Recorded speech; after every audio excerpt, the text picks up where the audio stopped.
wife has arrived at the hospital, Commissioner. Dr. Jackson's already there. Roger, I'm on my way. Yes, sir. Sally, you're pregnant. You've got to remember that. We're lucky this time, but another fall could have disastrous consequences. You've got to be more careful, Sally. I realize that, Dr. Jackson, but it happened so quickly. One moment I felt perfectly fine, and the next minute I was out. I'd better talk with the commissioner. Please don't. He's got enough worries. I don't want to cause him any more problems. All right. But I'm ordering complete rest for the next few days. And I would like to have the law on my side to enforce it. She's gonna be just fine, Commissioner. Calling the ambulance was my idea, you know. She wanted to pop into the car, but I know you. You wouldn't want me to take any chances with her. Where's examining room, Al? Just around the corner.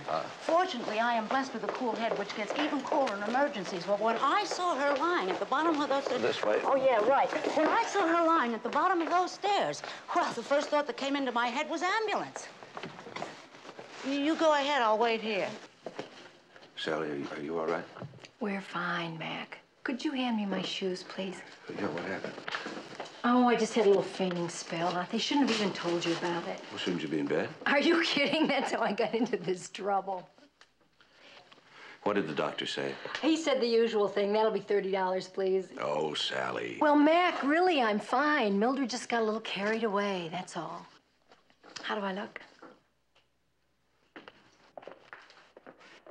Just beautiful. I still look beautiful? And charming. Just sort of all around wonderful, I guess. Oh, you say the nicest things. Now, how could anybody know I'm here already? Hello? Yes. Oh, yes. Yes, he is. Just a minute. It's for you. Here. McMillan? Who? Yes, put her on. Hello? Yes, of course I remember you. How are you? Well, it's nice to hear your voice again. What? Now? Well, I'm afraid that's impossible right now. Mac, on account of me? I just told you I feel fine. Now you go ahead and you go back to work. You sure? Mm-hmm. Well, oh, no, that was my wife. Oh, thank you. Well, I'd love for you to meet her, of course. All right, Lee, I'll be there as soon as I can. Goodbye. May I play detective? You are your father's daughter. That was not just another voice out of the past. From the way you reacted, it sounded like you just heard the Hallelujah chorus. Now, she wants you to do her a favor, but you're a little reluctant because you're afraid I'll get jealous, which means she's very attractive. I'll call her back, tell her I can't make it. How long ago did you know her, Mac?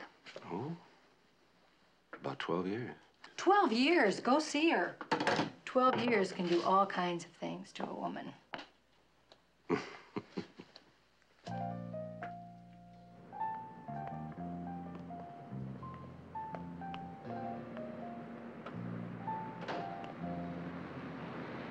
You're not a dream, you're not an angel, you're a man.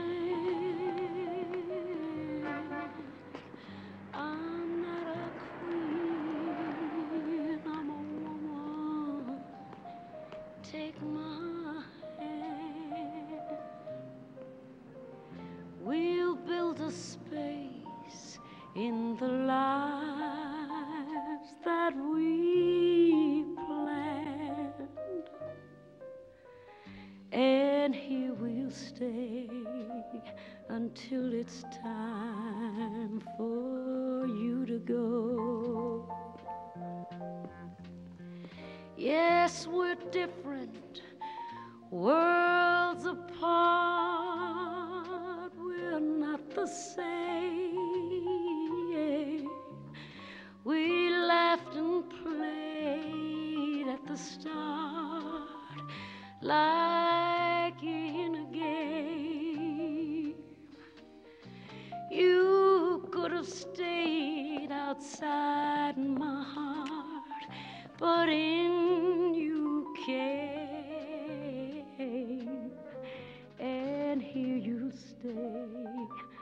until it's time for you to go.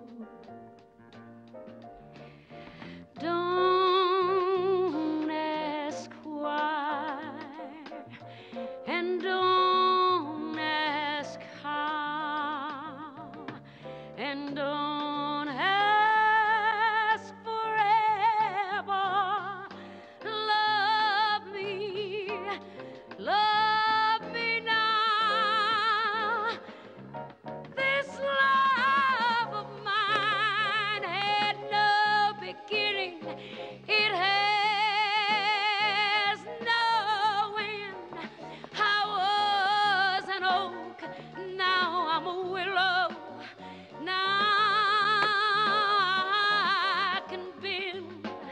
And if I never in my life see you again, still here I'll stay until it's time for you to go. Here I'll stay until it's time for you to go.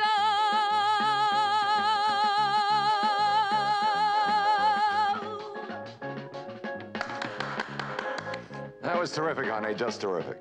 Thank you, Ben. Mac. Hello, Lee. Commissioner McMillan. Oh, Mac. It's so good to see you again. This is Ben Matthews. Hi. How do you do? And Errol Wilson. Hello. How are you? And the guys. Hi. Come here, Mac. I want to take you to my dressing room. Excuse me. Mac, you are easily the best-looking police commissioner I've ever met. I assume I'm the only police commissioner you've ever met.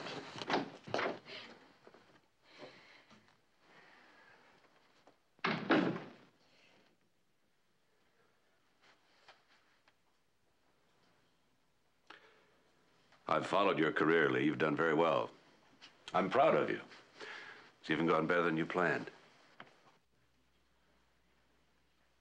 Not true, Mac. Not true at all.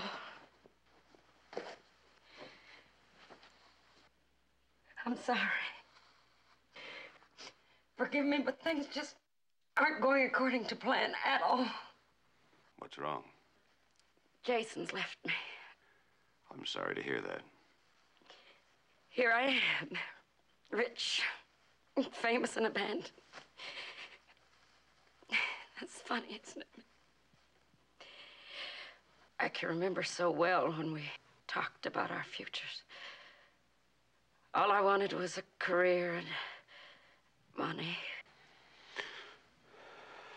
Why did you call, Lee? It's been a very long time. We couldn't go back if we wanted to. And I, for one, don't want to. I know, Mac. I've seen her pictures in the papers. She's adorable. But it's just that I didn't know where to turn, and then I remembered there was a guy who once thought I was a nice person. He still thinks so.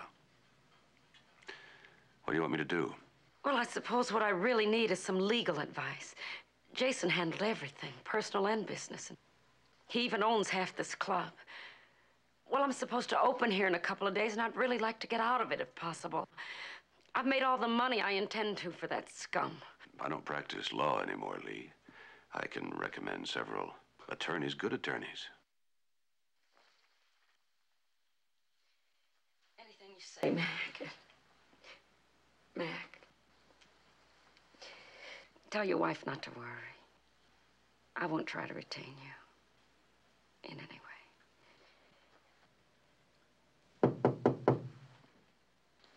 Come in. Miss Lee Richards? Yes. Commissioner. Do you know about this already? And know about what? Could I talk to you for a moment, sir? Sure.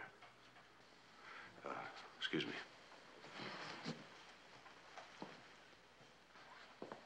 Do you know her? Yeah, we're old friends. Well then, sir, I suppose that she's already told you about her husband. You mean that they separated? Yeah, she just told me. There was a telephone call to headquarters this morning from his secretary reporting him missing. Well, he's probably out on a bender somewhere. No, I'm afraid there's more to it than that, sir. We've done a little checking, and there's a good deal of evidence that he's been murdered by Mrs. Richards.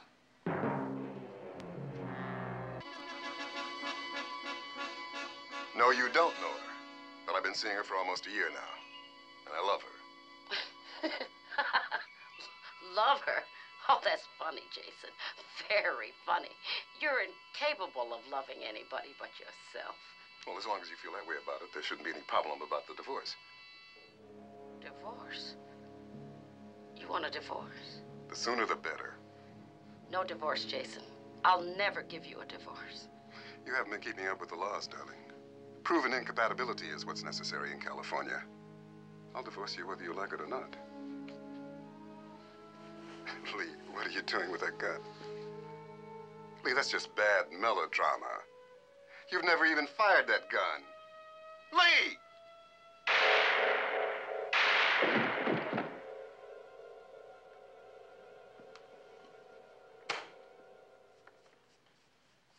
I don't understand.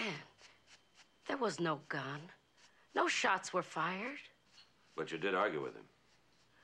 Yes, Friday night. We just heard it on the recorder. Isn't that the way it happened? Up to the part about the gun. That never happened, I swear it. And we argued at home, not here in the office. Well, what about the blood on the carpet? I don't know what that is or what it means.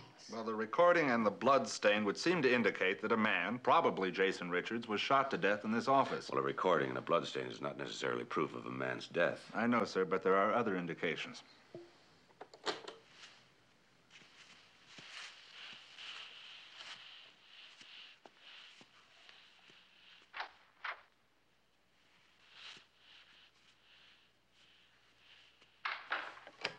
Now that, sir, is the sound of a body being dragged out of this office. And there's another blood stain over here, where the murderer paused while holding the body to open the door. You can see that there's a groove in it, sir, like a man's heel was dragged through it. All right, let's assume that a person was shot and dragged through that door. A, it doesn't prove the person was Jason Richards. B, it doesn't prove the person shot was dead. And C, it doesn't prove the person was shot by Lee Richards. Now, does it? When was the last time you saw your husband? Friday night. After we argued, he packed a few things and left. Has he done this sort of thing before? Yes, we didn't have much of a marriage in the last few years. Do either one of you own a gun? Yes, I do. Where is it?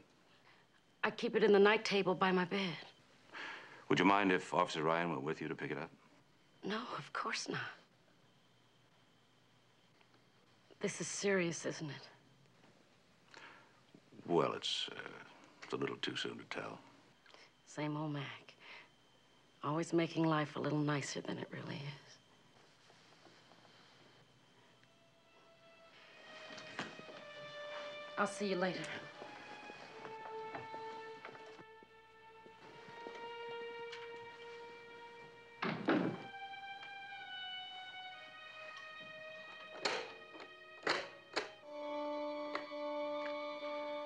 How soon will you know if that blood is the same type as Jason Richards?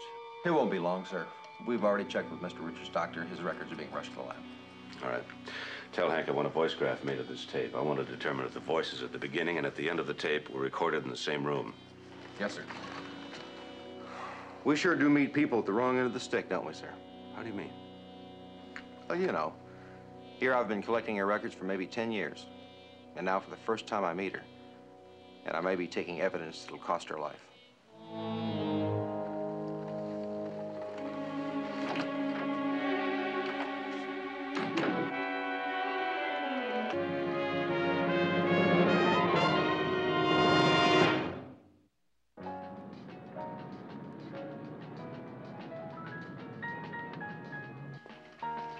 Mildred, surely I don't need all of those. You sure do. The doctor's prescribed the vitamins himself. The vitamins, where'd the rest of those things come from? Well, some the pharmacist said couldn't do any harm, and the rest were my idea. And now, the latest headlines. The governor has vetoed the tax rebate bill, sent it back to the Senate. Well, that's no surprise. Torch singer Lee Richards' husband, Jason Richards, head of the Richards Music Corporation, was reported missing today. Police Commissioner Stuart McMillan has refused to comment, but his presence at the investigation indicates possible foul play. Lee Richards. He called her Lee. She's the Hallelujah Chorus. Well, she's a good singer, of course, but don't you think that's going a bit far? If I had known that the voice out of Mac's past had a body like that to go with it, and to think I sent him right over there. Well, you just have to keep reminding him you're pregnant. I'm not going to resort to that tactic, Mildred. Oh, are you kidding? Now's the time to fight fire with fire. Keep fainting. Even if I were worried, just a little, I still wouldn't use my condition. I'll get it. Hello? How are you feeling? Why didn't you tell me that was Lee Richards on the phone? Oh, have you been resting? Do you know it was only last Christmas you gave me one of her albums? How could you? I gave you one of her albums because you asked for it. Well, under the circumstances, I think it was a rather tacky thing to do. I'd better come home. No, don't come home. Not on my account. Mac, what happened to her husband? There's every indication that her husband's been murdered. Oh, Mac. I was calling to tell you not to wait dinner for me, but I'll come on home. Enright can handle the investigation. You talk as if you think I'm jealous. Well, you're not, are you? Of course not. I'm going to take her album and I'm going to play it again. I love the way she sings. Maybe you could tell her that for me, Mac. I'll tell her I married an angel. Oh, get her to sing it for you.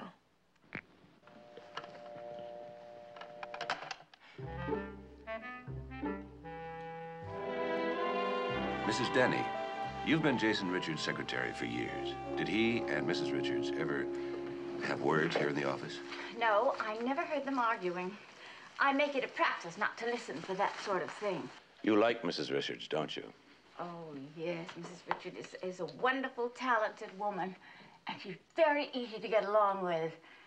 Lets me run my office. No interference, if you know what I mean. Yes, I think I do. Look, Mrs. Denny, I'm a friend of Lee's, and the more we know, the more we'll be able to help her. Now, a business like this must be filled with young girls trying to get a start. I'd imagine some of them pretty aggressive in trying to get Mr. Richards' attention. Aggressive is the nicest word I've heard for it. Most of them would do anything to cut a test album. And how does Mrs. Richards feel about that? Now, I know you're not the type of person who likes to eavesdrop, but there must be some argument you couldn't help overhearing. Arguments about other women? Oh, Mrs. Richards has a right to be upset. I mean, wouldn't you be if you'd made your husband a rich man and he chased everything in skirts? Anyone in particular? Are you asking me officially? As the police commissioner? I'm not a gossip, you know. As the police commissioner. Good. Virginia Duke. Even give her a job at the club, a cigarette girl. She brings Mr. Richards a lot more than cigarettes, if you get my meaning. You make it very easy for me, Mrs. Denny. That one knows what she's about, all right. She fancies herself a singer. She's just waiting to replace Mrs. Richards on and off stage. You discovered the recording and then you called the police. Is that right, Mrs. Denny? I always play the tape recorder first thing Monday mornings. Mr. Richards usually comes in alone on Saturdays and leaves some dictation for me. Their argument sounds very conveniently recorded. Mr. Richards records all his conversations. He's got this thing about lawsuits. Could Mr. Richards have taken the recorder home with him Friday evening? No, I was using it when he left. Well, of course, he could have used another machine and then just transferred the tape.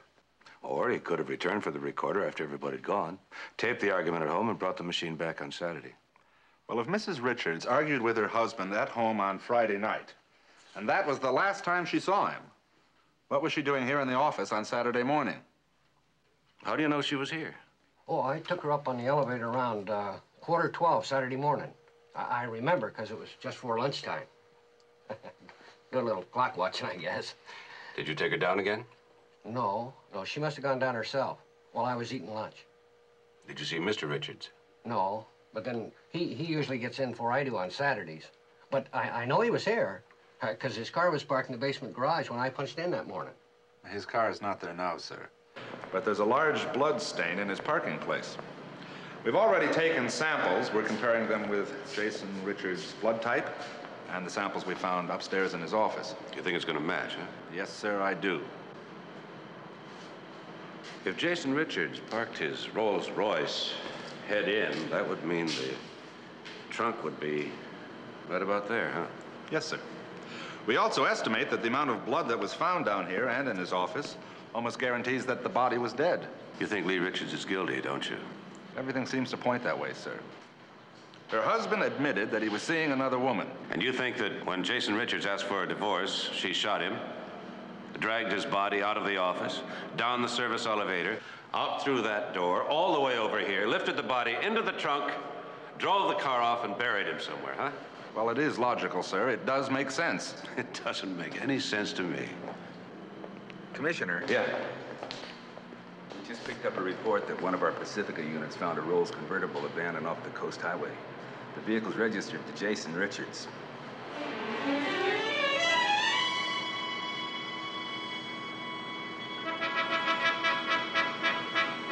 I think this will do it, sir.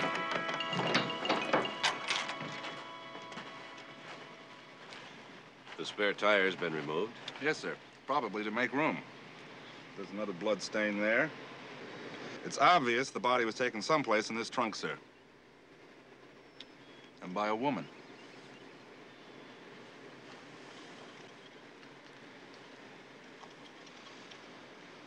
A dress button, sir, with blood on it. It's all the same blood type, sir. The office, the parking lot, the trunk, and the button. And most likely all from the same person. That's an assumption. Is Jason Richards' blood the same type? Yes, sir. Yes, Ann. Mrs. Richards and Officer Ryan are here, sir. Have him come in. Thank you, Doctor.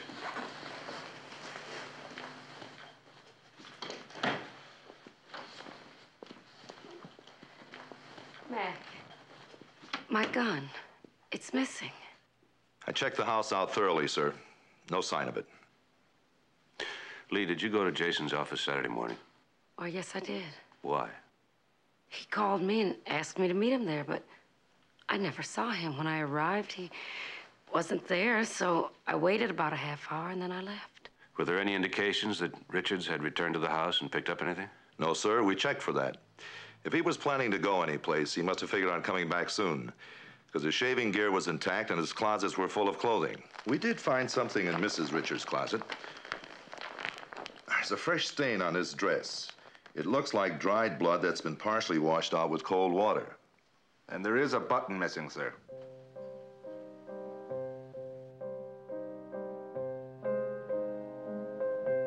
Of course I don't think she did it. Only I don't know how I can help. Everything I know is right here. How well do you know Jason Richards? I work for Lee, and that's it. I started with her way back. I don't talk to anyone else. I don't listen to anyone else. How do you feel about him? I feel about my music, and that's all. After all these years of working with Lee Richards, surely you must have some opinion about him. In my opinion, whoever killed him was a music lover. Probably ought to get the Grammy Award. Lee's a great singer, that's all I know. What about her husband? I don't know anything about Jason. You mean you don't even know that he's your partner in this club? You guys have a way of finding out everything, don't you? Okay, he's my partner, but he wants it kept quiet. When'd you last see him? Over a week ago. Well, now, isn't that odd? I mean, considering that you're getting ready for your big opening? Look, I run the club. All Jason wants are the fringe benefits. They ought to send that dame to the chair. Even that's too good for her. California uses gas, although they haven't used it in over a decade now. You're breaking my heart. Your relationship with Mr. Richards was serious, I take it. I'm serious about one thing, mister. My career. And that dame's a career crusher. Now, you find her dead in some alley, then you come straight to little Virginia. because I'll be your #1 suspect. But until then, bug off. Did you learn anything? No. She's just a typical little country girl frightened by the big city.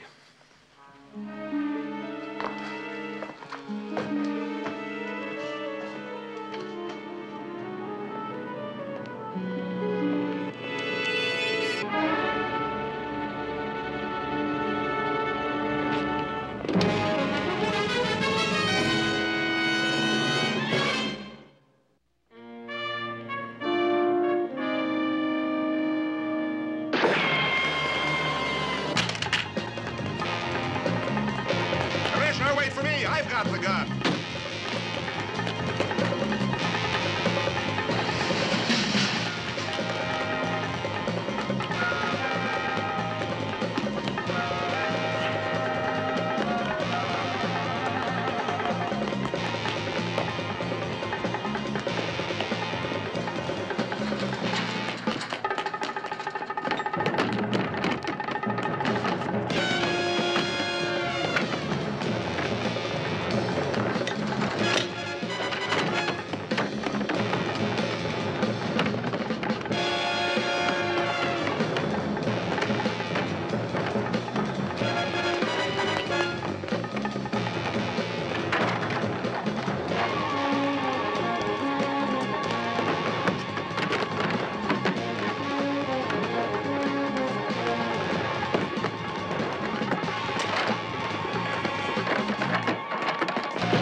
You all right, Commissioner? Yeah, I'm fine.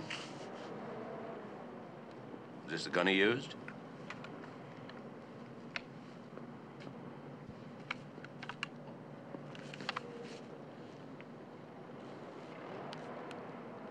You in love with her? Yes. Enough to kill Jason Richards for? Yes. Only you didn't. Even a piano player couldn't mess with a gun sight like this. Unless he wanted to. You mean you're not going to arrest me? Oh, we're going to arrest you, all right. Assault with a deadly weapon. It'll give you a stiff fine and a suspended sentence. That's the best we can do for you. This is my life. Today, tomorrow, love will come and find me. For that's the way that I was born to be. This is me. He's here. He's pulling into the garage right now. Do you believe it? Yes, I do. Will you take that surprise out of your voice? It's not very flattering. Oh, look, I knew he'd show up, honey. I kept telling you he would, didn't I? I wasn't asking. You want me to turn off the record player? No. I've always loved that album. I still do. Except for that big scratch you put in it when you put it on. I was thinking of your husband. He's had to listen to her all evening, probably. He could use a rest. Mildred, could you find another way of phrasing that? Okay, I'll work on it. But right now, he's coming up the stairs. Go on and faint again, honey. Mildred, how did my mother ever let me take you with us when I got married? Because she knew that you needed me more than she did. She was right. Hi. Hi. Hi, sweetheart. How you feeling? Fine. She's exhausted, and who can blame her, considering that... I'm fine.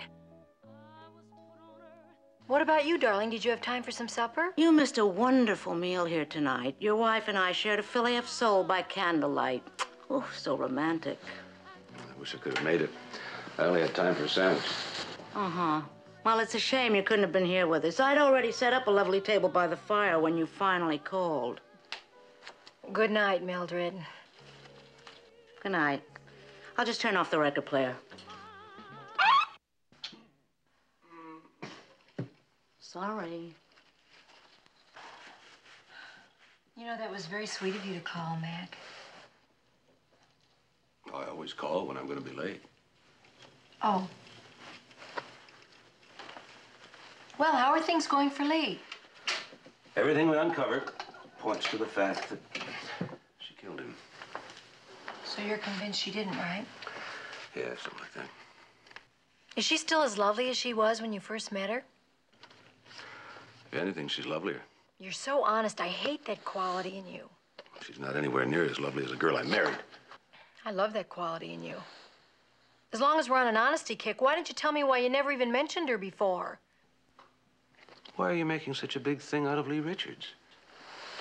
She's not the only girl that's popped up out of my past. I know, but I didn't mind all those high macs. You never even remembered any of them. I don't think you ever forgot Lee. It was a long time ago, Sally.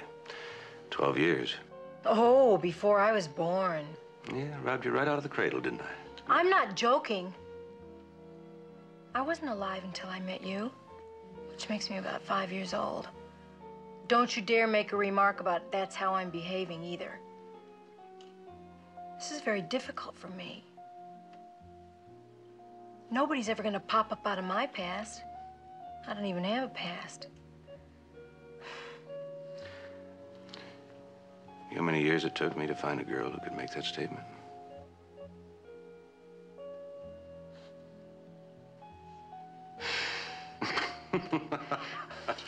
I love you.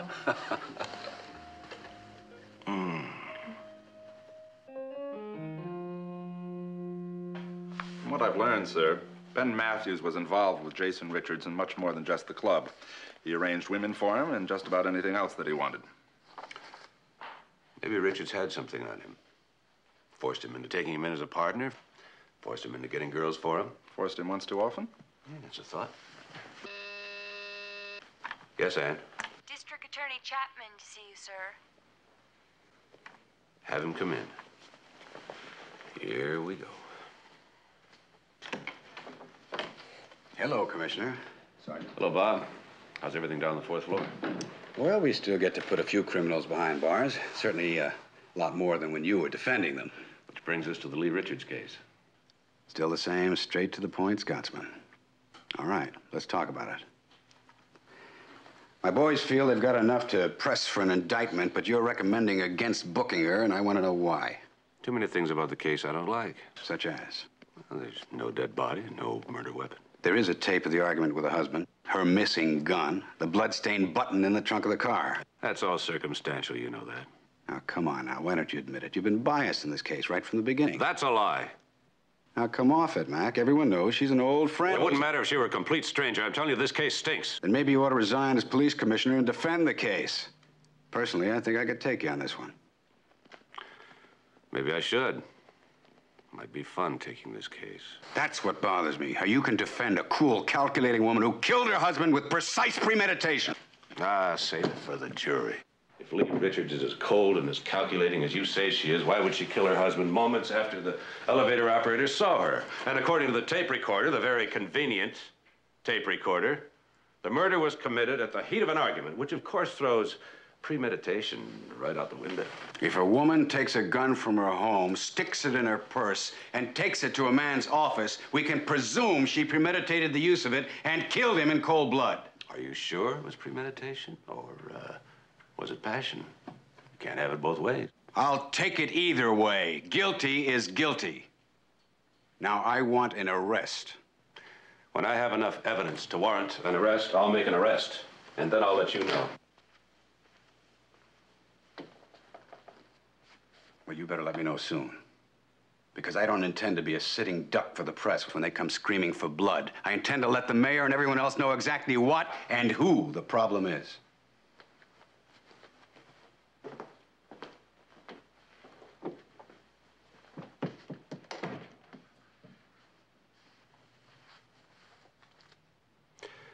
And you, Sergeant? Well, sir, there's a lot that I don't understand about you and Mrs. Richards. How long you've known her, All right, I'll fill you in so you can have an unbiased opinion.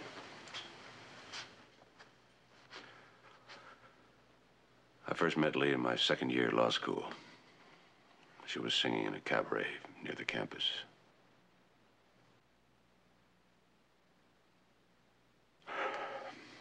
Now let's have your unbiased opinion. Do you think I'm wrong, too? Yes, sir. I do.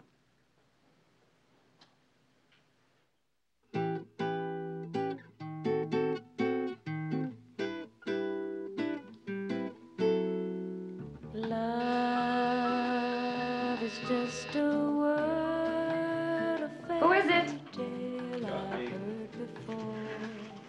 A dream in love. Mac, I'm so glad you're here. Come in. I'll turn down this music. I was just listening to my latest master. You know, it comes out in a couple of months, and, well, I was thinking of adding some strings and maybe a cello. What do you think? Cries the blues, for only fools believe it's true. It sounds perfect the way it is. Oh, well, then it's settled. We'll print it like it is.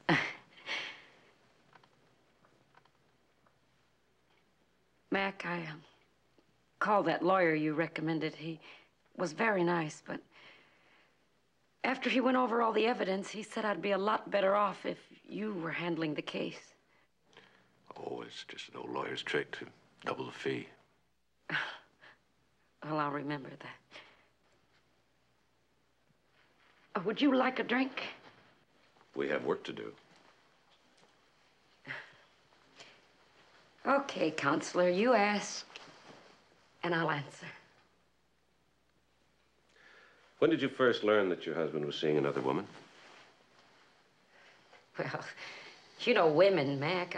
You can't put an exact time to a thing like this. You just wake up one day and you know, that's all. Like you've always known. Well, maybe it's the way he didn't kiss you or didn't mess up your hair or maybe it's just the way he didn't pat you on the fanny. I don't know, but all you know for sure is that you know. How long ago was that? About 6 months. You waited a long time before you confronted him with it. Well, I was hoping that he'd have his mid-40s fling and come back to his senses. Did he have many affairs?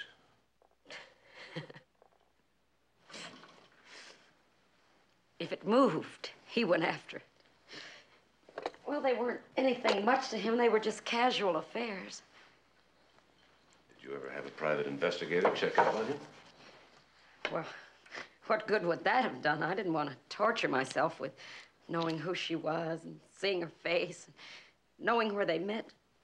What kind of a girl is he attracted to? You're pursuing the theory that he left town with another woman, aren't you? I'm pursuing every theory. That's why I want to know what kind of a girl he was attracted to. Well, generally speaking, he liked them tall, shapely, athletic. He liked to sail his boat. You know, we used to do a lot of sailing in the old days. Well, he liked them young. Yes, I would definitely say that it's a young girl. Now I want to talk about the big discrepancy. You say the argument happened here in your house and not in the office, huh? Definitely. We argued, but I didn't kill him. He left home alive that night, and Saturday he wasn't in his office. I'd swear to that under oath. Take a lie detector test, anything. I didn't kill him, Mac. I didn't.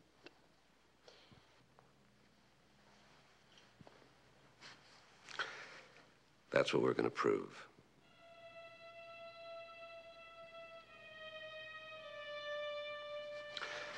I'll take that drink now. What would you like? Scotch? Scotch? Nothing else? No, Lee. Nothing else.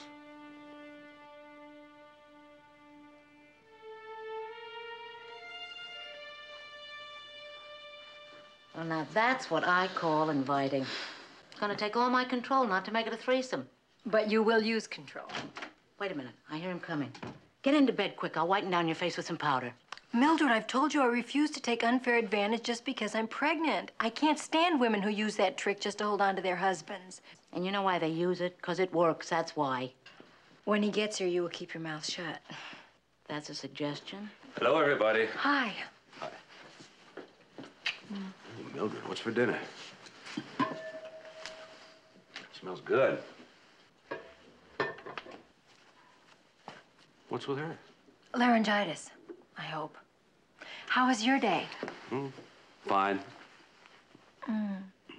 You kicked me. Poor Lee. How did you know things were going badly for her? I didn't. I was just feeling sorry for her because she let you get away. Mm.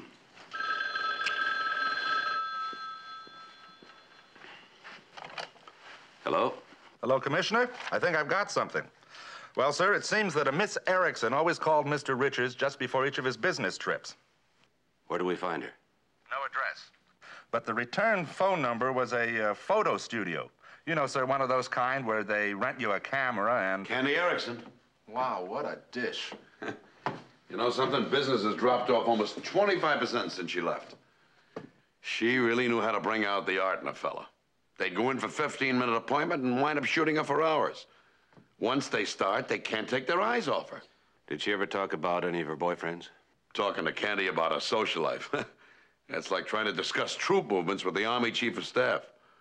Although I heard lately she's been playing house with just one guy. What's his name? Well, she didn't say. But if I know Candy, he's a player with plenty of dough. When'd you last see her? Friday. I called her house, but there was no answer. She in some kind of trouble? We don't know yet. I'll tell you something, she's unreliable. She owes me a lot of money, you know. I advanced her half a week's pay. Could you give us her address, please? Also, all the photographs of her that you can spare. Hey, pal, I get a lot of money for pictures of her. We know you're only too happy to cooperate with your police department, don't we? You took the words right out of my mouth. In this case, I think he put them in. Miss Erickson leave word she was going out of town? No, she didn't. And it's most unusual because she always likes to make sure that I'll take care of her mail and deliveries. The closet's full of clothes, sir. Nothing to indicate her taking a long trip. And there are men's cosmetics in the bathroom. Tell me, did you ever see her in the company of this man? Well, that's hard to say because there were so many of them. Would you mind if we looked around a little more? Just take your time. Be sure the door is locked when you leave. What now, sir? You try it. Okay. Now, if we follow your theory, Jason Richards and Candy Erickson became lovers. And they had a hideaway somewhere outside of San Francisco. Not too far away. They use it for weekends. Right. There's a torn program in here. And a book of matches. And some tissue paper. Yeah, well, check it for fingerprints. In fact, check everything for fingerprints. Yes, sir. Commissioner, I was wondering if...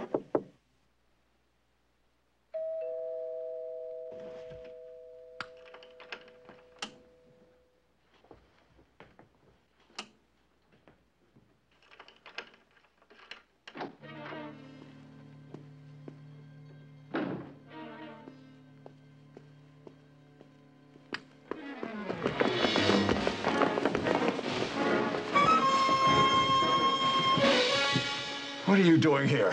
That's my question. This girl I know gave me the key to her apartment. Told me to pick something up. What? It's personal. You ever been here before? No. It's funny. You know exactly where the lamp was. In fact, you walked right to it, in the dark. I got good night vision. You also have a good memory. Matthews, if you're involved in this case, your club license could be revoked. You know that? I'm not involved in anything. Tell me about it. There's nothing to tell. I set Candy up in his apartment about a year ago. We had a nice thing going. Until Jason came along, huh? That's right. Jason was as dumb as I was. He really thought she was going to run away with him. He told you that? He rubbed it in. Nothing he liked better than to take somebody's girl away from him. Believe me, all she wanted was a career. What did Jason have on you? Nothing. Why? Well, he forced you to make him a partner. He stole your girl out right from under your nose. You might just want to see a man like him dead, huh? You're reaching, Commissioner. When did you last see Candy? About 3 months ago. I told her I was tired of picking up the tab on this apartment. She laughed and told me to get lost. I notice you still have her key. Is there a law against that? No, but it could indicate you're lying. A girl like Candy Erickson would ever locks change after she threw you out. Okay. I've been seeing Candy all along. She promised as soon as Jason got her career going, she'd get rid of him. You expect to find her here tonight? I didn't know. But when I heard that Richards had been killed, I figured the best thing for me to do was to make sure nothing of mine was around. Tell me, do you think Candy Erickson capable of murder? You'd really love to put the blame somewhere else, wouldn't you? Well, I'm not going to be any help to you there. This folk singer was appearing in Sausalito 3 weeks ago during one of Jason Richards' long weekends. Richards' fingerprints are on that program. The owner of a record company is always looking for new talent. Yes, sir, but Candy Erickson's fingerprints are on the program also. All right, so we brought along a lady friend. Now I suppose you're going to show me a book of matches, which means that somebody likes seafood and took a drive out to Sausalito for dinner.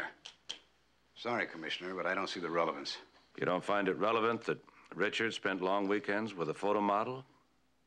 And said model and Richards are both missing at the same time? Suppose I do. How does that alter the evidence that Lee Richards killed her husband?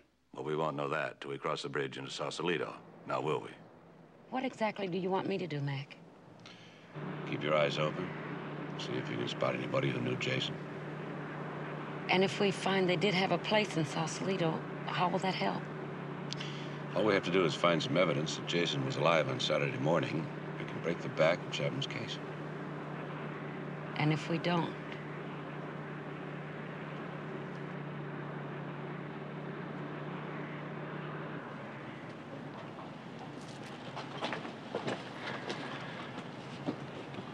Sorry. I can't say I've seen either of them. We have a lot of territory to cover, Fred. Do you know where we could rent a couple of cars? Sure. 2 blocks up the street and a short ride. Can you spare 3 walkie-talkies? Sure thing. I hope you find what you're looking for, Mac. Wow, what a figure.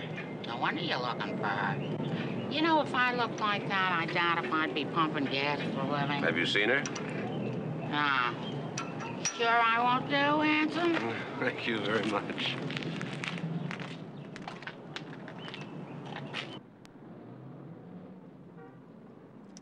No, but she sure is pretty. Did you say she was a model? Boy, that's what I'd like to do. Anything to get out of here.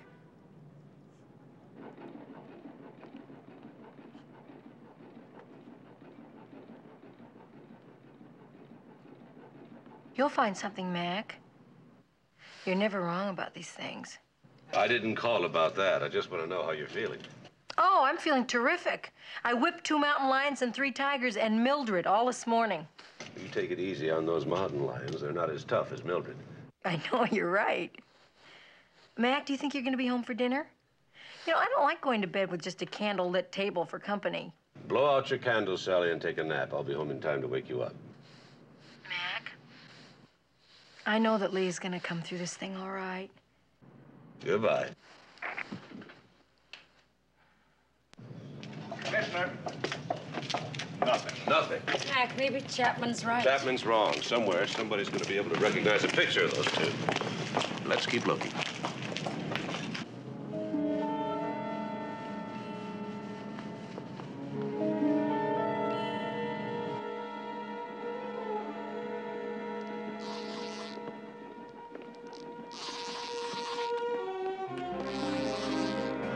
Well, I can't say I know him by the names you've been using, young fella.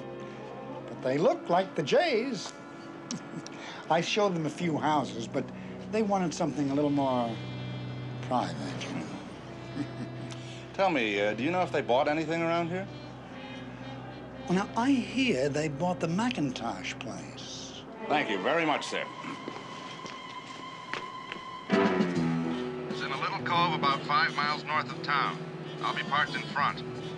Good work, Enright. Did you hear that, Lee? Yes, I'll meet you there. Enright, call the sheriff and get a search warrant. And tell him to dig up all the information he can on the Jays. Yes, sir.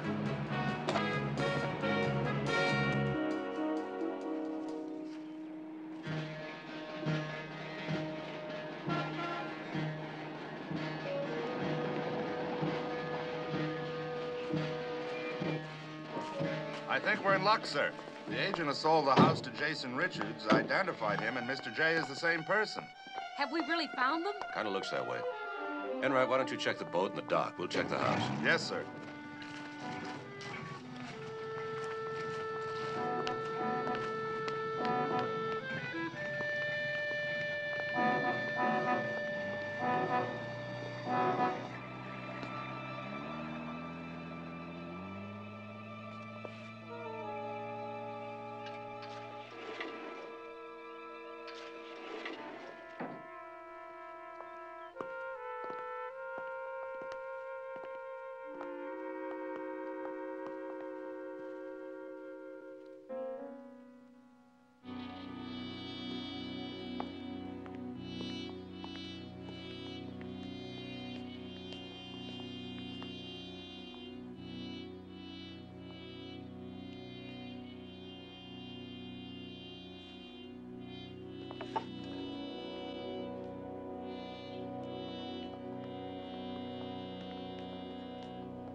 stick. Is this going to be too tough for you? Like the man said on the ship, damn the torpedoes.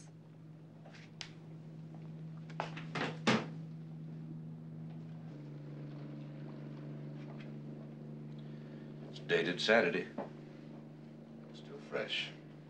That means someone was here over the weekend. Oh, Mac. There's no freezer compartment. Well, that's an old icebox. Yeah, but there has to be a freezer somewhere. This is the frozen cut of waffles. Here it is.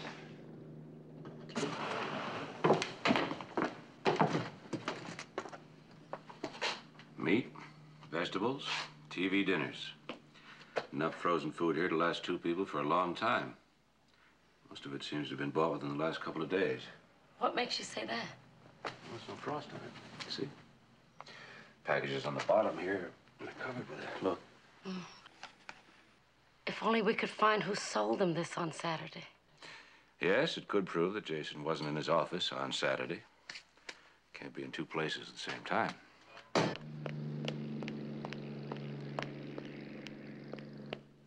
Commissioner! Out here.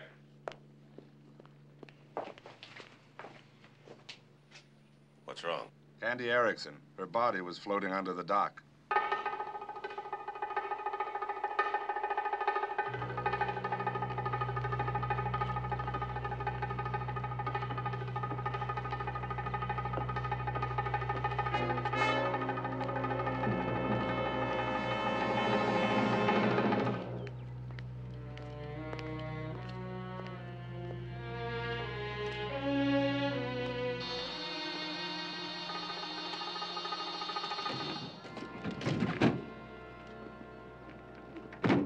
Well, sir, it looks like an obvious case of a double murder. Yeah.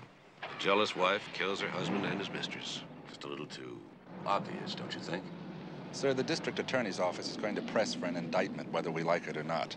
And if anything about Candy Erickson's death points to Mrs. Richards, they'll have a prima facie case. There's still a body missing. Until we find Richards or some other answers, the investigation is open. Okay, sir. What do you want to do about Mrs. Richards? I'll drive her back to the city. I think the best thing would be for her to turn herself in. Shame. Pretty young girl like that. I'd sure like to get my hands on the person who did it. You can help, Fred. Put out an APB to apprehend Jason Richards. Richards? He's dead, isn't he? Let's find out. And lean on your coroner, hard. I want an A to Z autopsy on that girl, and I want the results now. I'll do what I can. Talk to you later. I want you to question every grocer in the area. I have a hunch Richards bought some eggs, milk, and a large amount of frozen food sometime Saturday morning. But the elevator operator said he saw him in his office on Saturday morning. He saw his car, but he didn't see Jason Richards.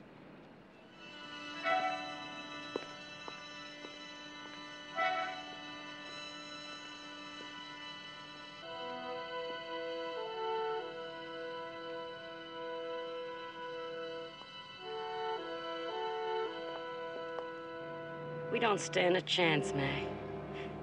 Why not admit it? We'd have stood a better chance if you'd told me everything. I have.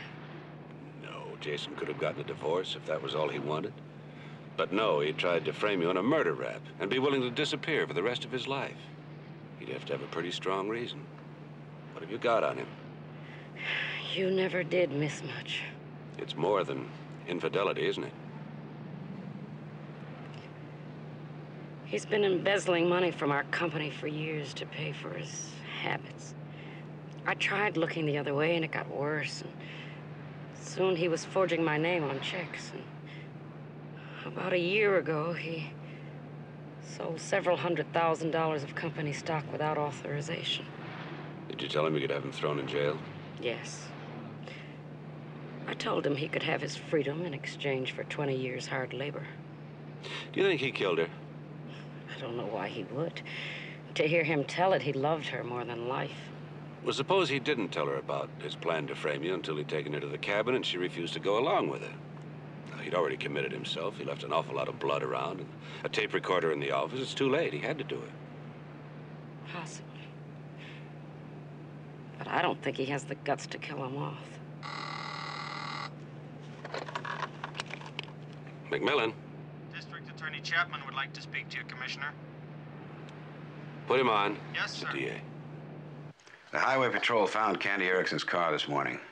Lee Richards' .22 caliber pistol was in the glove compartment. Her prints are on it. There's an awful lot of static in this area. Would you repeat that, please? The Highway Patrol found Candy Erickson's car this morning. Lee Richards' .22 caliber pistol was in the glove compartment, and her fingerprints are on it. Let's get it over with. We'll meet in my office at 4 o'clock. There's no longer any doubt about it, Commissioner. Bullets were removed from Candy Erickson's brain. The ballistics test indicate they were fired from Lee Richards' gun. Where's the rest of the autopsy report? On its way from Sausalito. In the meanwhile, Miss Richards, I intend to charge you with the murder of your husband, Jason Richards, and Candy Erickson. Now, you have the right to remain silent. And I warn you, anything you say can be used against you.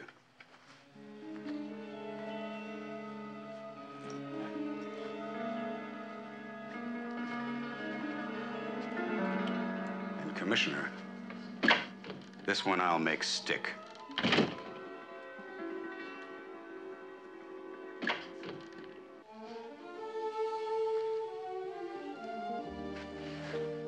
Hi, honey. Hi, Mac. Sorry I'm so late. That's okay. Any luck? No luck. How's Lee? Beaten. Like me. What happened? She's been charged with the double murder of her husband and his mistress.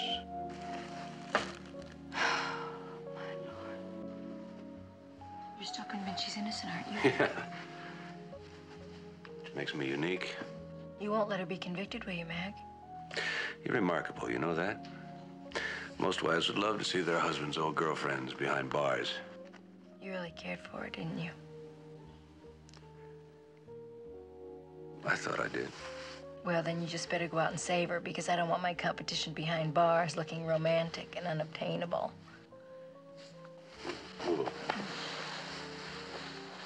All right, I'll save her first thing in the morning.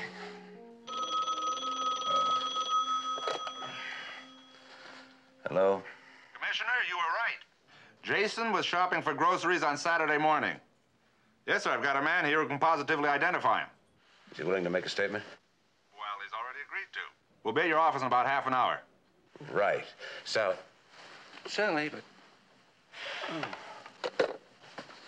what would I ever do without you? That's something you'll never know.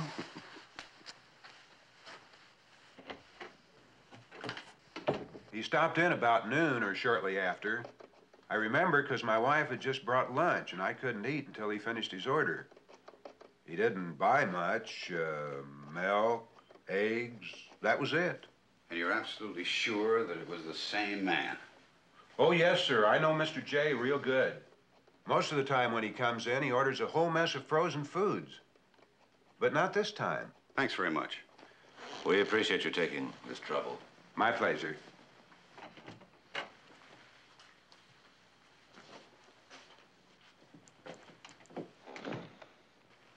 If Jason Richards was alive on Saturday, who was killed in his office? If someone was killed in the office. The rest of the autopsy report, sir. Yep. A copy's been placed on your desk, sir. Thanks, Ryan. Of course, there's another possibility.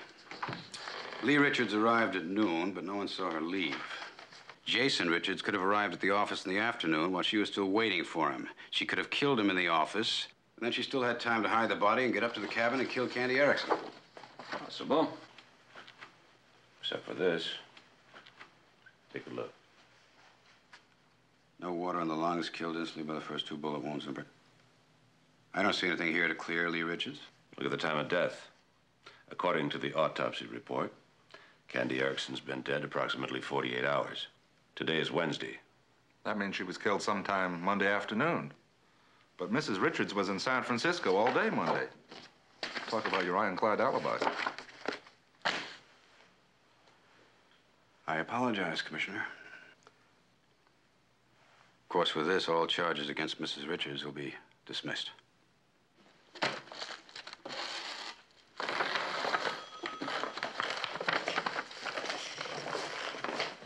Oh, I don't know how to thank you, Mac. Thanks are necessary. Well, the paperwork's all done, Mrs. Richards. You're free to go. And I want to thank you, too, Sergeant. Oh, well, I'm not really so sure you should. I mean, I really thought that you were guilty. Well, that's all right. They almost had me to that point. I'll say one thing for the commissioner, though. He never wavered. He knew you were innocent. That's because he knows me so well. Oh, Mac, do you think your wife would mind if I kissed you goodbye? Well, Sergeant Enright is here to ensure propriety. I don't think she'd mind.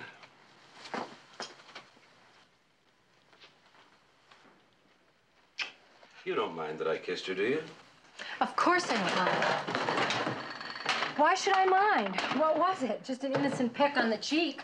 Frankly, I don't know a woman alive who wouldn't want to kiss my husband. Anyway, darling, you know how I feel about jealousy. It's beneath a woman to concern herself with such a cheap emotion. I don't care if she kissed you or if she didn't kiss you. I think you've made your point, Sally. Now, have you found anything edible in there yet? Mayonnaise, you want some? Just mayonnaise? Mm-hmm. Yeah, there's nothing. Let's try the freezer. Let's see. Enchiladas? Macaroni and cheese. When did Mildred buy that? Yesterday. Mac, if you don't want to eat frozen food, why don't we send out for some of that fantastic pizza? Yesterday.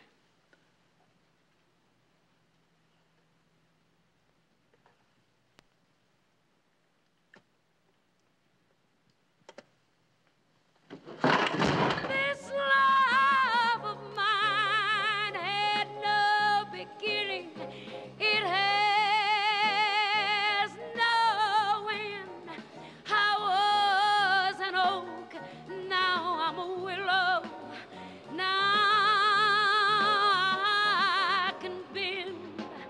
And if I never in my life see you again, still here I'll stay until it's time for you to go. Here I'll stay Mac. until it's time. Well, I'm so glad you've come. We didn't get a chance to say goodbye properly, or hello either, for that matter. Jason, have they found him? Sit down, Lee. Mac, you're frightening me. What is it? It ain't gonna work. What are you talking about, The Mac? murder of your husband and the murder of Candy Erickson. Oh, Mac, don't make a bad joke, please. You planted two sets of evidence. The first to prove your guilt, the second, the alibis to prove your innocence. By very carefully incriminating yourself, you made it look like Jason had framed you. No one, including me, would ever suspect you of framing yourself. Mac, this isn't funny. No, it isn't. Friday night, you brought a tape recorder home, baiting Jason into an argument, and you recorded it. When he asked you for a divorce, you pulled a gun on him. He told you to put it down, and you did. Mac, I Then don't know Jason what left for the office, picked up Candy, went out to Sausalito to the cabin. You stayed home here and edited the tape.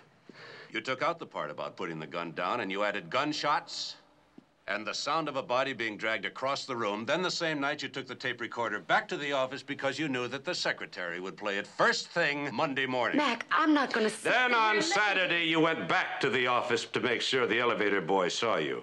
Then you went back to Sausalito, found Candy alone because Jason was at the market, and you shot her. Then when Jason came back, you shot him too.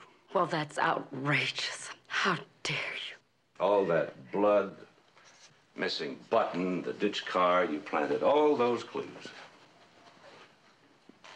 And then you turned me loose. Well, that isn't true, any of it. I didn't kill Jason. And I couldn't have killed Candy. You saw the autopsy report. I was in San Francisco when she was shot. An autopsy, Lee, determines the time of death by the amount of decomposition in the body at the time of the examination. You delayed the decomposition by placing Candy's body in the freezer. Then on Sunday, you took the body out of the freezer, dumped it in the bay, knowing it wouldn't thaw out in the cold water until Monday. A laboratory analysis will prove the food taken out of the freezer to make room for Candy's body was refrozen after you dumped the body in the bay. That was freshly bought frozen food. You said so yourself. The grocer said that Jason didn't buy any frozen food on Saturday. You didn't know that when you shot him. That was your big mistake. Jason's body is out there somewhere, isn't it? Now that we know that, we'll find him.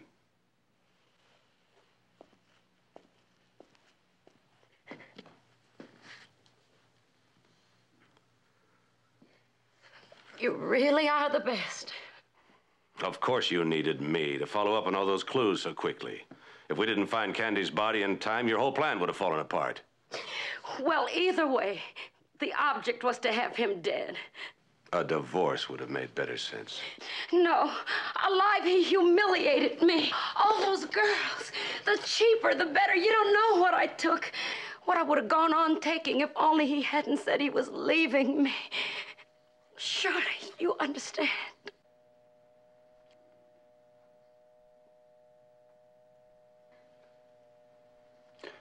No, Lee, I don't.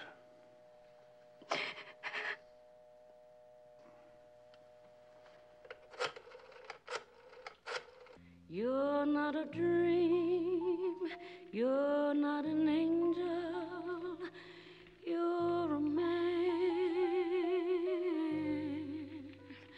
I'm not a queen, I'm a woman. Take my hand.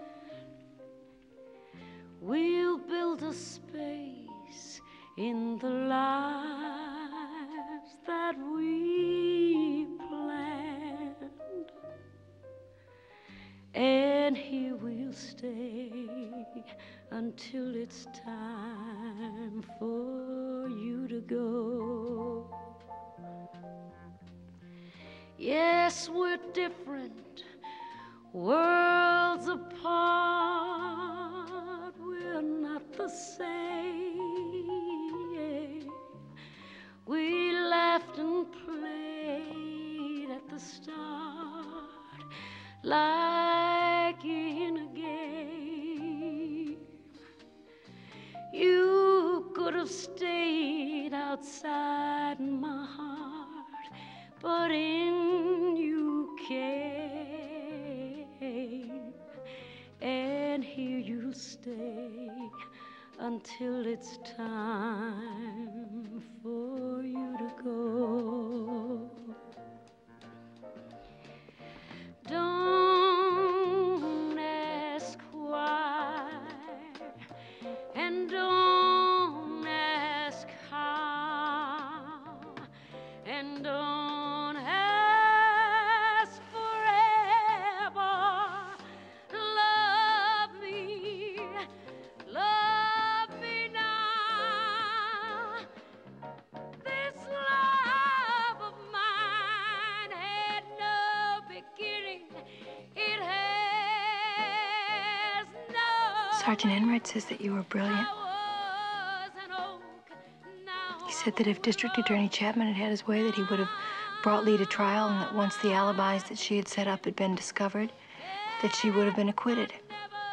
And he said if that had happened, that the double jeopardy law would have prevented her from ever being brought to justice.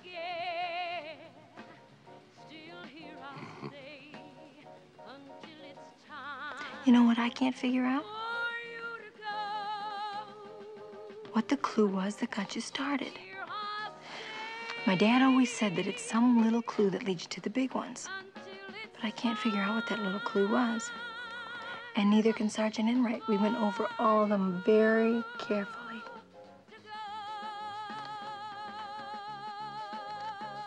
Come on, Mac, give a girl some help. What was the little clue I bet you if you just give me a little hint, I could guess it. Just a hint. One word hint. Just a little hint. Okay. Let's see. Matches. Matches. It's a little clue. Matches. The ones that Sergeant Enright found in the wastebasket? Mm-hmm. Let's see. She wanted to lead you to Sausalito, right? Uh-huh. Well, how did you know that the matches were a clue? The folder was full. Well, of course, nobody throws a book full of matches in the wastebasket. Well, I really think that I solved it. Because if I had cooked you dinner, instead of making you take icebox luck, you never would have been poking around the freezer and found the frozen macaroni. I guess I deserve a lot of credit, don't I? Mm-hmm.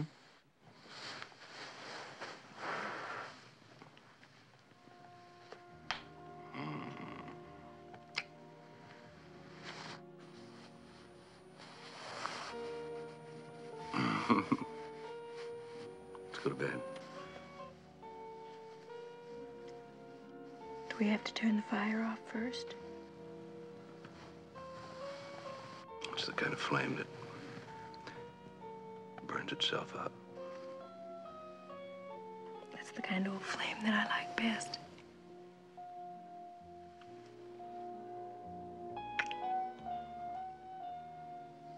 Come on.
Commissioner, it's pretty messy this time, sir. We're getting a sample of the acid. Carefully, I hope. Very carefully. Give us a statement, Commissioner. Come on, Commissioner, give us a statement. Later. Was it hydrosulfurous acid in the water? Later, gentlemen, later. Hey, there's Commissioner, is McMillan. the asylum killer a man or a Do you have woman? any leads, Come on, were there any Do you have witnesses? any leads, Commissioner, I just got here, identify the gentlemen. victim? Later. Commissioner, we found footprints again. Yeah, I do too. The usual overshoes? Well, it looks like it, but I'm afraid they're not going to do us any good. The asylum killer's footprints, Commissioner? It looks that way. Can't you just see him standing there watching? In his last letter, Commissioner, he said he was always sorry when one of his victims dies because then he has to plan his next one. We're all sorry. I've lost count, Commissioner. How many unsolved cases does this make that your department is trying to pin on the asylum killer? Before I answer that question, you'll have to rephrase it. Rephrasing the question won't change the answer, Commissioner. And I haven't lost count. 5 unsolved murders, including this one. How long are you going to let one man terrify an entire city? I hope you realize the kind of coverage you're giving these killings is only adding to the hysteria. A little less sensationalism would be greatly appreciated by your police department. Any leads, Commissioner? We'll get him. When, Commissioner? In a week? A month? My viewers are getting a little edgy, you know. Your telecasts are getting me a little edgy. You may tell your viewers tonight that an arrest is imminent. Imminent? Do you mean this is the asylum killer's last murder? Is that what you're saying? I'm saying the next time I have to see any of you will be at the press conference I'll call when I announce the arrest of the asylum killer. Now, that's all, gentlemen. Thank you. But just exactly when will that press conference be, Commissioner? Anything yet, Phil? I'm taking it back to the lab now, Commissioner. All right. Tom, get a report back to me as soon as you can. Yes, sir. I shouldn't let the press get to me like that, but that Peter Jordan would have his viewers hysterical by nightfall if I didn't say something a little reassuring. I thought you were most reassuring, sir. I feel much better. I just hope that the asylum killer hears that he's committed his last murder. Yeah, and like everyone else in this town, believes everything he hears on the news. You mean you think he's already planning his next one? I do. If only there was some connection between all these killings, a motive, anything. At least we'd have some way of predicting who his next victim might be.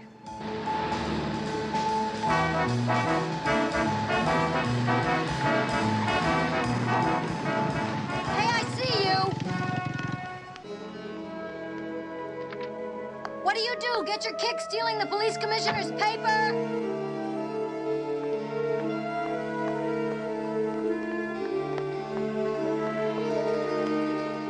I can see the news on TV, you know.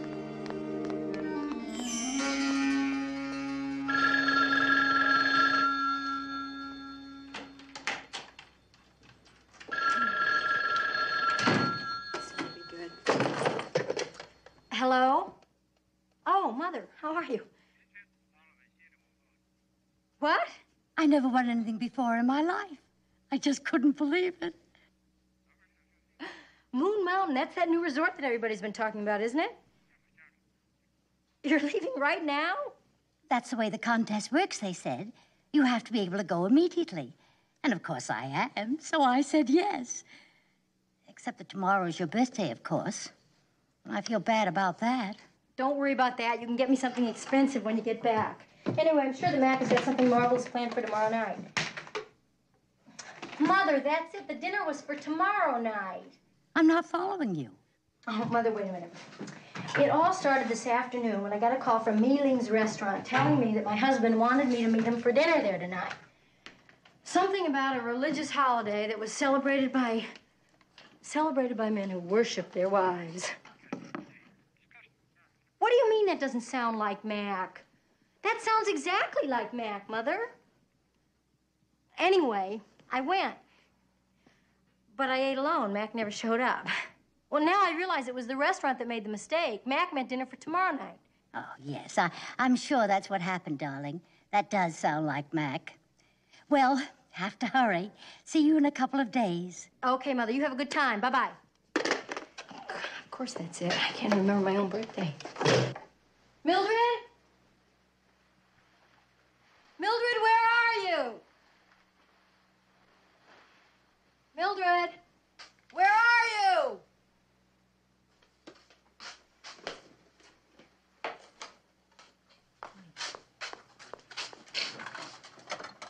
Gee. Somebody having a party? What's going on?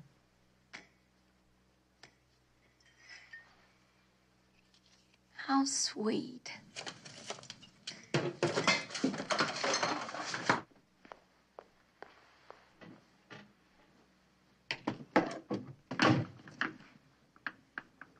Where are my needles? Oh, Mildred. Did you have to take my needles out of my knitting? Mildred, where are you?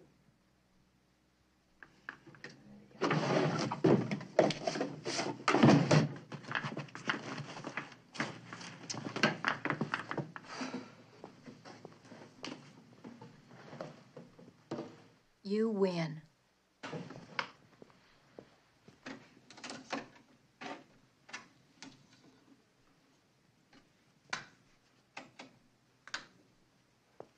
Flagging attendance is forced one of the most unique doubleheaders in sports. For the price of one, you'll get a roller skating match race, and as soon as they can clear the court, a basketball game.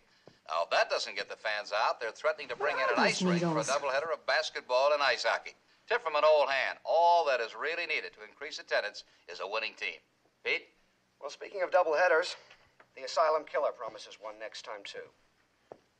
In a letter sent directly to this newscaster earlier this evening, the crazed murderer boasts he'll deliver his 6th and 7th victims simultaneously and in the immediate future. We go now to Marshall Downs for a report on what local citizens are doing about it. Just what kind of dogs have people been buying lately, Mrs. Maxwell? German Shepherds and Doberman Pinschers, and that's it. And has the demand increased over the last few weeks? Well, I should say so. I'm selling about 2 dogs a day now. Before the asylum killer, I was lucky to sell 2 a week. Business is just great. The failure of local police to discover the identity of the murderer clearly has citizens in a panic. No longer content to depend on San Francisco's finest for protection, they have begun to arm themselves. The city's 3 largest gun stores report a run on rifles. Now back to Marshall Downs for that report. How is business, Mr. James? Well, booming. Bang, bang, booming. Actually, I've never seen anything like it before. We're completely sold out of rifles, so are our competitors. Then a citizen who doesn't already have a rifle can't get one? Oh, no, don't say anything like that on the air. We're expecting a big new shipment tomorrow. What do you think all this gun buying means, Mr. James? Well, I know what it means to me. I'm not going to be out on the streets after dark. Because of the asylum killer? No, because of the people I'm selling the guns to. Meanwhile, the police continue their investigation of this morning's gruesome murder. At the scene of the 5th slaying, Police Commissioner McMillan had this to say in response to a question from your newscaster. You may tell your viewers tonight that an arrest is imminent. Imminent? Do you mean this is the asylum killer's last murder? Is that what you're saying? I'm saying the next time I have to see any of you will be at the press conference I'll call when I announce the arrest of the asylum killer. Now, that's all, gentlemen. And there you have it, ladies and gentlemen. A promise from the police commissioner and a challenge to that promise from the asylum killer, already proclaiming 2 more victims before an arrest can be made.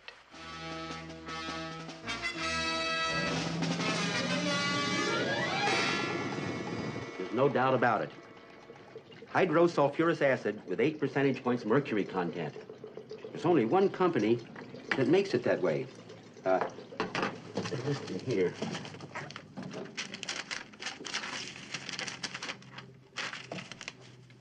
Allied General Chemical Company.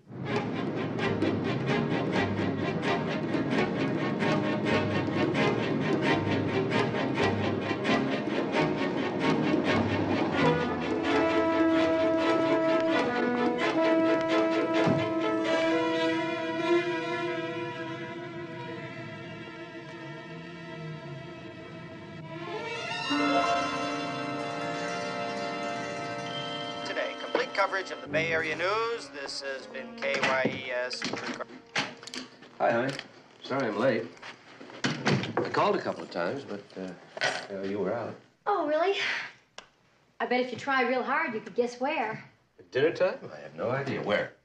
Oh, come on, you're not trying. Well, wherever it was, you don't look as though you were having any fun. Want a drink? No, thanks. Are you all right? No. It's not supposed to show. Not even to me? You look a little down. You want to go out to dinner? Okay, that did it. We've been out to dinner, Mac, to Mei-Ling's Peking duck for 2. Is it coming back to you now? What are you talking about?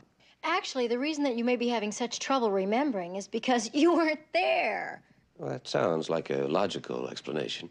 But you did make the arrangements, didn't you? Peking duck 24 hours in advance. No, Sally, I didn't do anything of the sort. I don't even know where you got the idea. Well, I got the idea from the restaurant.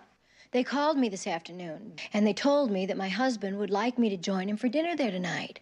And you went, just like that. Well, Mac, they said that you said that it was a religious holiday, so it never occurred to me to check. Oh, what religious holiday? The religious holiday celebrated by men who worship their wives. Oh, come on, Sally. That doesn't even sound like me. That's exactly what Mother said. Oh, she did? I argued with her. I told her I thought it sounded exactly like you. Sure you don't want a drink? I think I'll have a drink. Mac, if you didn't order the dinner, then who did? Probably somebody playing a practical joke on you, which I don't find very funny either. Did you eat the duck? Well, they would have been offended if I didn't. You know the Chinese. No, but how was it? Wonderful. Wish I could have made it. I'm starving. I brought yours home. It's in the oven warming. You're a perfect wife. Mm-hmm.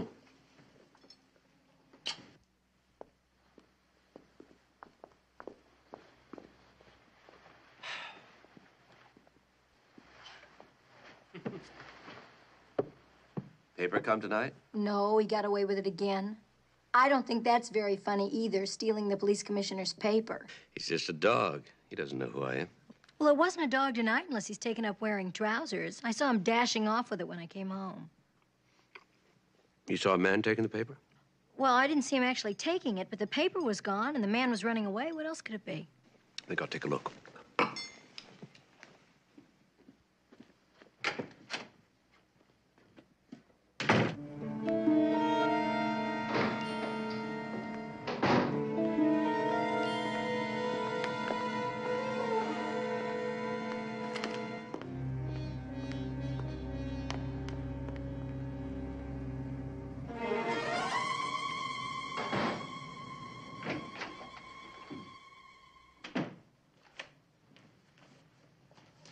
Where did you find that? Behind the tree where I told the paper boy to throw it to keep it away from that dog. Then that man wasn't after the paper? Oh, I'm sure he was. He just didn't know where to look. Well, I wish he'd stolen the paper. I wish someone had stolen the television set. Mac, you don't think that the asylum killer is going to get away with this new threat, do you? What new threat? Well, it was on television. He wrote the station another letter. I wish he'd write us. Well, he probably knows you wouldn't give him half the attention that the press does. Nobody is giving him more attention than I am. I have men all over the city trying to find him. What'd the letter say? This time he promises 2 victims to die simultaneously. When'd you hear that? It was just on. I'll call in right. You mean you really don't know? On the news, it sounded like you were ready to make an arrest. I'm ready, all right. I just don't know who to arrest.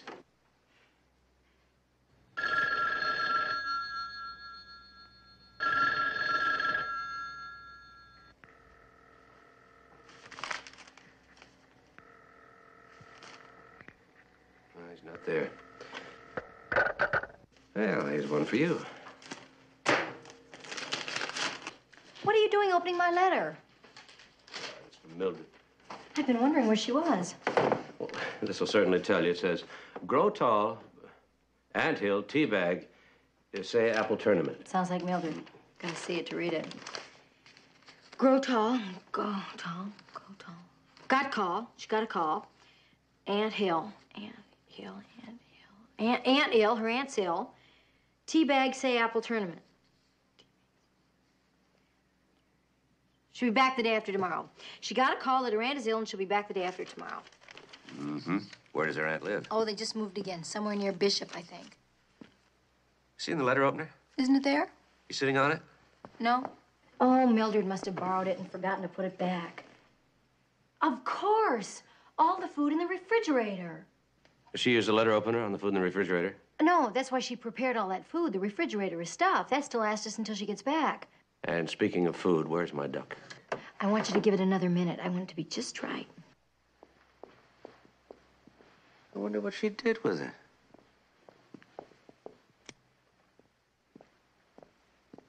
You know, Sally, I'm proud of you. Proud of me? Mm-hmm. Why? Not too long ago, if you'd thought I'd stood you up, you wouldn't have been here when I got home. You'd have run home to Mother. Well, I might have this time, except when I got home, I walked in the door and the phone was ringing, and it was Mother telling me goodbye. I didn't know she was going anywhere. She wasn't going anywhere, but she won one of those ridiculous telephone contests. You know, they ask her questions, she answered. Well, now she's on her way to a free weekend at that new resort, Moon Mountain. Oh. First Mildred, now your mother. It looks like a mass exodus. I could hardly call my mother and Mildred a mass anything. I wish we had a sick aunt to get us out of town for a few days. I'd even settle for an anemic cousin. Well, I tried. Happy birthday. Oh, Mac. Acapulco? I made arrangements with the department to be out of town for a few days, but obviously now we can't go. You don't have to explain that to me. We'll keep the tickets, just change the date of departure. And tomorrow night, I'll take you out to dinner someplace you've never been before, and this time I will be with you, I promise. You don't have to take me anyplace special. I much prefer a plain old hamburger with you to Peking duck without you. We're gonna make tomorrow night an occasion, even if we never leave the premises. Oh, I like that part about never leaving the premises.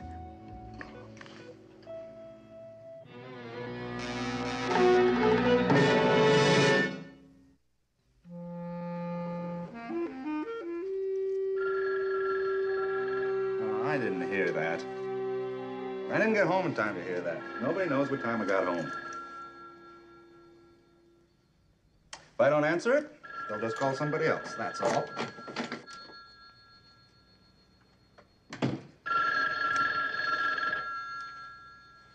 I'm too conscientious for this job. Hello, Enright here. A telegram? Yeah, go ahead, read it.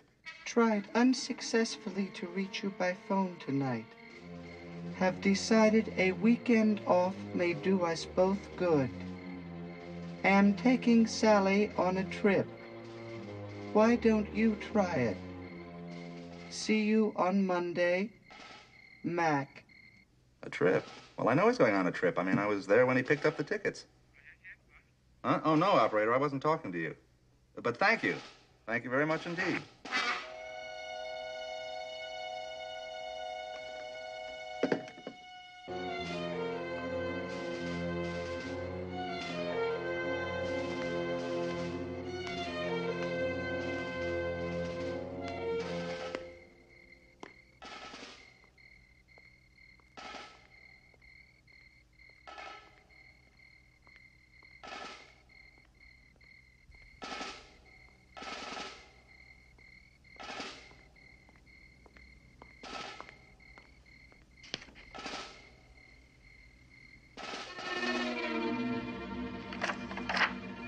If you tell me what you're looking for, maybe I can be more helpful.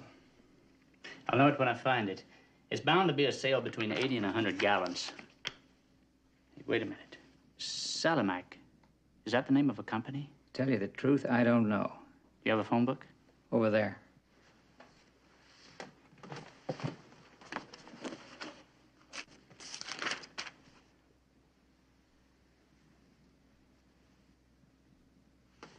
No Salamac company here. Well, it's signed for by Mr. R. Salamac, 250 Trenton. Thank you.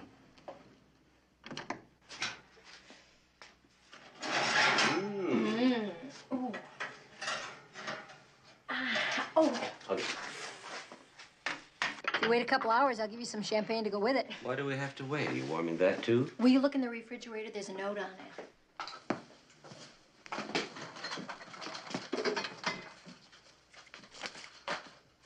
Well, it's from Mildred. You know I can't read it. I know it. It says, "Happy birthday. To be consumed at midnight to commemorate yet another year. Love, Mildred." She makes it sound like an anniversary.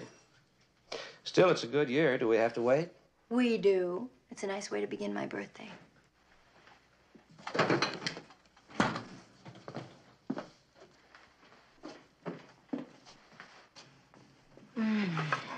It smells good. I know it is good. Got a fork. Oh, shoot.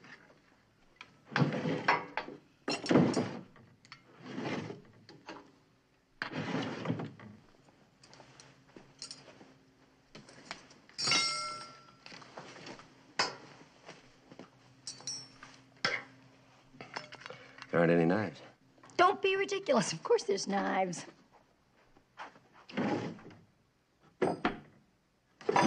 Mac, there aren't any knives. That's what I say.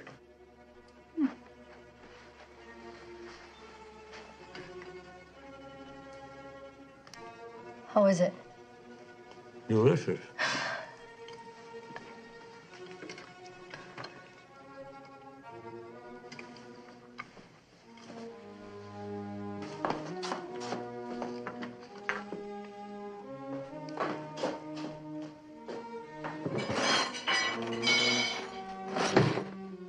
What are you doing?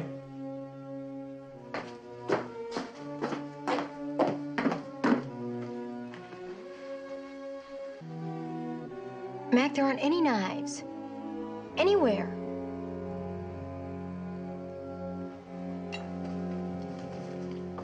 I'll check the Sterling. Mac, you don't think that somebody is... That's a ridiculous idea. Knives are gonna be right here.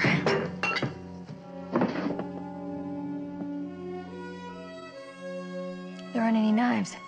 Just silver. Do you think this is another practical joke? Well, next year I'm not gonna tell anybody that it's my birthday. Who did you tell this year? Nobody? Mac, you don't think it's a joke, do you? Well, offhand, I'd say we've been robbed. The TV's here. I'm just watching it. And all the appliances are here. Isn't that what they usually take first, Mac? Your better homes have been known to... The jewelry, I'll check it. I'll check in right again.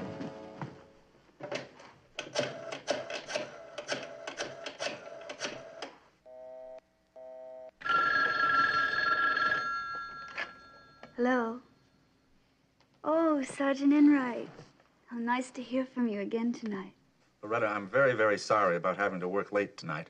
Oh, that's all right, Sergeant. When you canceled our dinner, I decided to spend the evening with an old friend.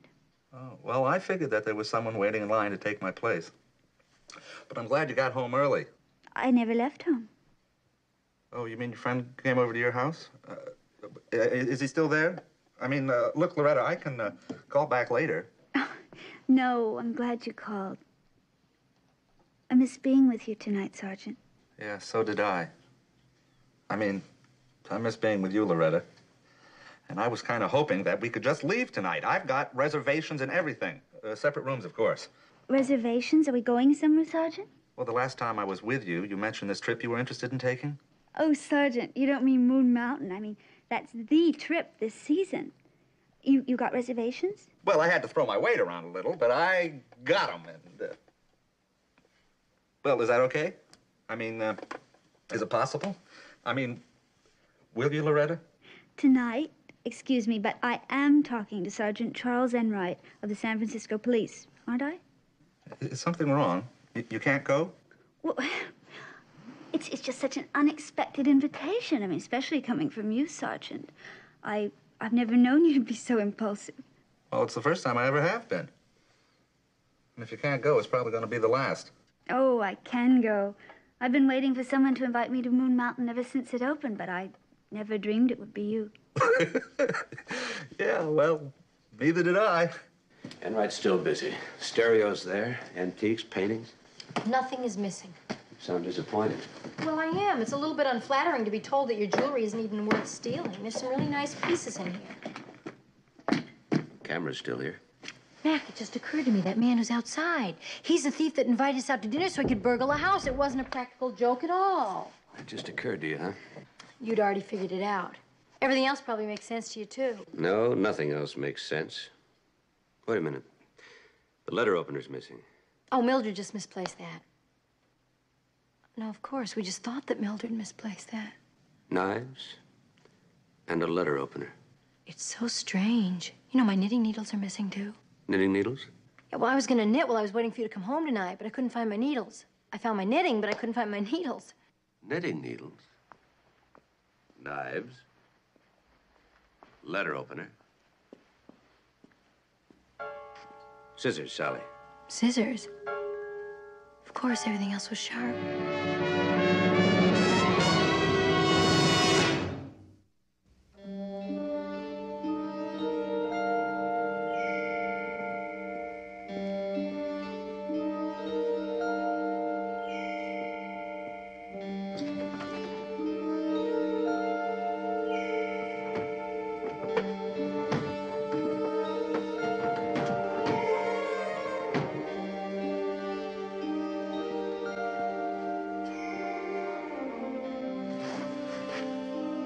Razor blades?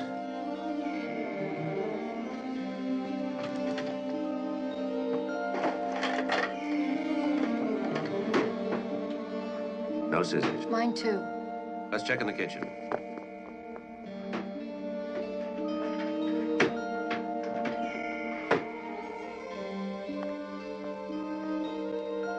No scissors, Mac. My tools are gone. Sharp objects. Well, I just don't understand it. What other sharp objects do we have?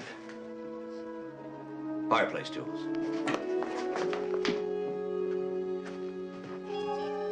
Oh, Mac, I don't understand this. There's got to be a logical explanation to all this. Oh, good, what? I don't know yet. Let's go over the facts again. Well, there's only one fact. We have been robbed. First, you were treated to a pre-birthday dinner by a party unknown. Who was trying to get us out of the house so he could rob us. Only he didn't take anything of value.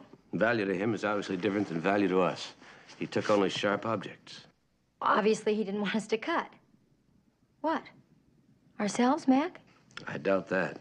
Could it have possibly been Mildred? Could she have done something with all of our sharp objects? Well, that's good thinking. When a housekeeper like Mildred lives with you, she's definitely a suspect at all times. What if he's still on the phone?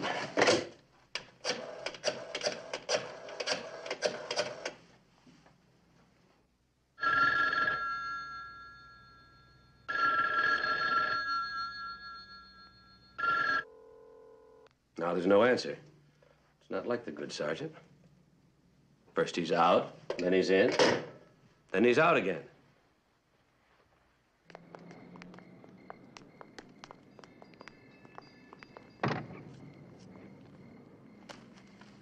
No, I always keep this with me. I feel naked without it. Oh, like I feel without my weapon? I have a lot more in here than just a weapon. These are the big guns. Eyeshadow, makeup base, wrinkle cream, and milk cleanser. Well, I promise I won't steal it. Okay.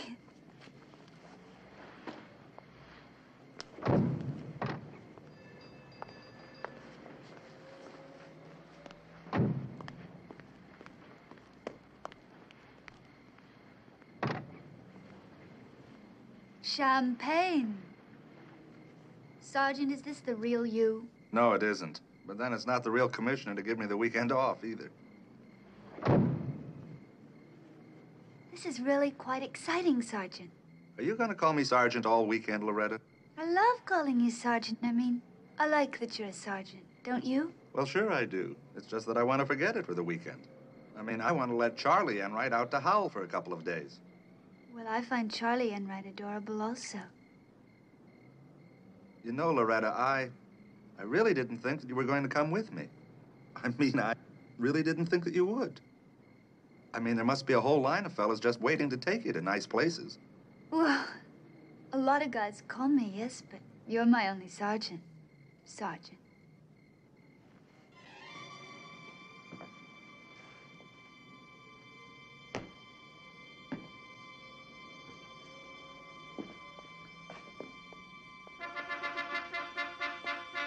Mac? I've solved it. Oh? It was Mildred. She took all our knives to her aunt's? No, she had them sharpened. Don't you see, some man probably came to the door and Mildred gave him everything that we own to be sharpened. Doesn't that sound exactly like Mildred? They'll be back tomorrow, nice and sharp. Only why did she give him my knitting needles and the letter opener? And the fire poker. Only that really sounds like Mildred, too, doesn't it? I suppose so, honey. Mac, if it wasn't Mildred, then the person that took all of our sharp objects would have to be insane, wouldn't he?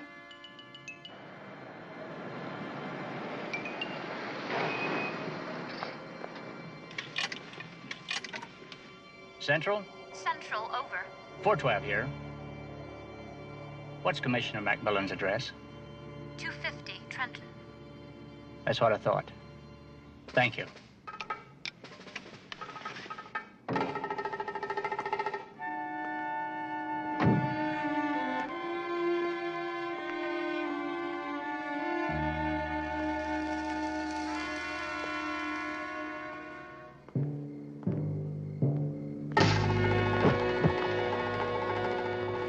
Mac, you know that double murder that the asylum killer has planned? Mm-hmm. I don't suppose he has anybody special in mind, do Well, you? now, let's not get like everybody else in San Francisco, imagining we're his next victims. How about a drink? Corkscrew and the bottle opener are missing, aren't they?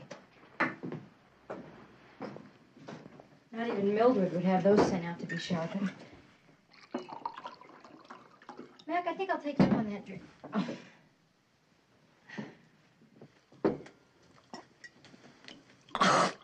That's so strong.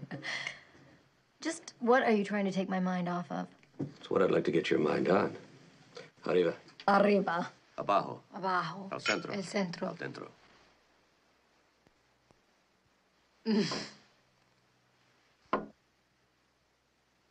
Sally, I've got a great idea. Why don't we begin celebrating your birthday tonight? Let's check into a hotel, have breakfast in bed, spend the rest of the day there, and go out on the town tomorrow night. A real 24-hour celebration. What a tempting idea, especially the part about spending the day in bed. You always did know how to make a girl an offer. Then let's go. Mac, next year. I don't think the police commissioner should be chased out of his house tonight. No one's chasing me. I wanted to take you to Acapulco, didn't I? But since we have to stay in the city, the least I can do is take you to a hotel for the night. You're only offering because you think I'm scared.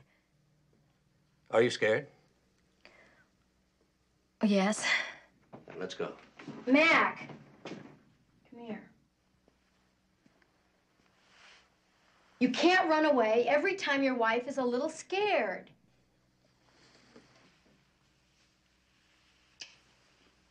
That's what I love about you. If we stay, do you think you'd be able to sleep? Of course. He didn't take the bed, did he? All right. I'll get a patrol car to cruise the neighborhood. Nothing wrong with that. As long as he doesn't bother us.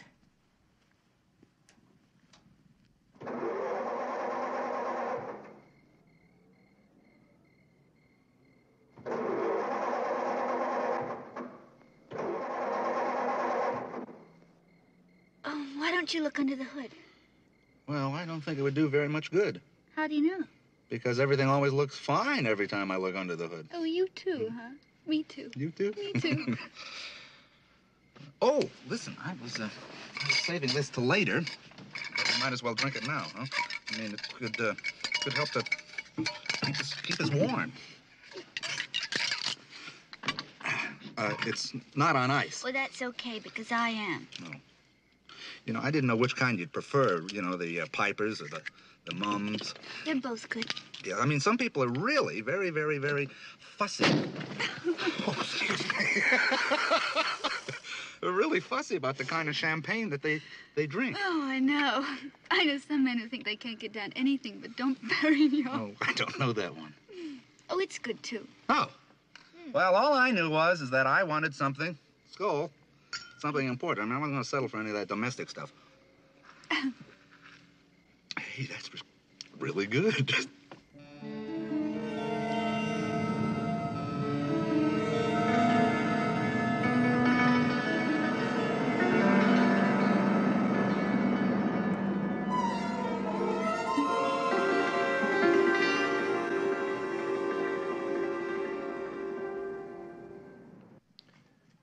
Sally, you know what I'm thinking?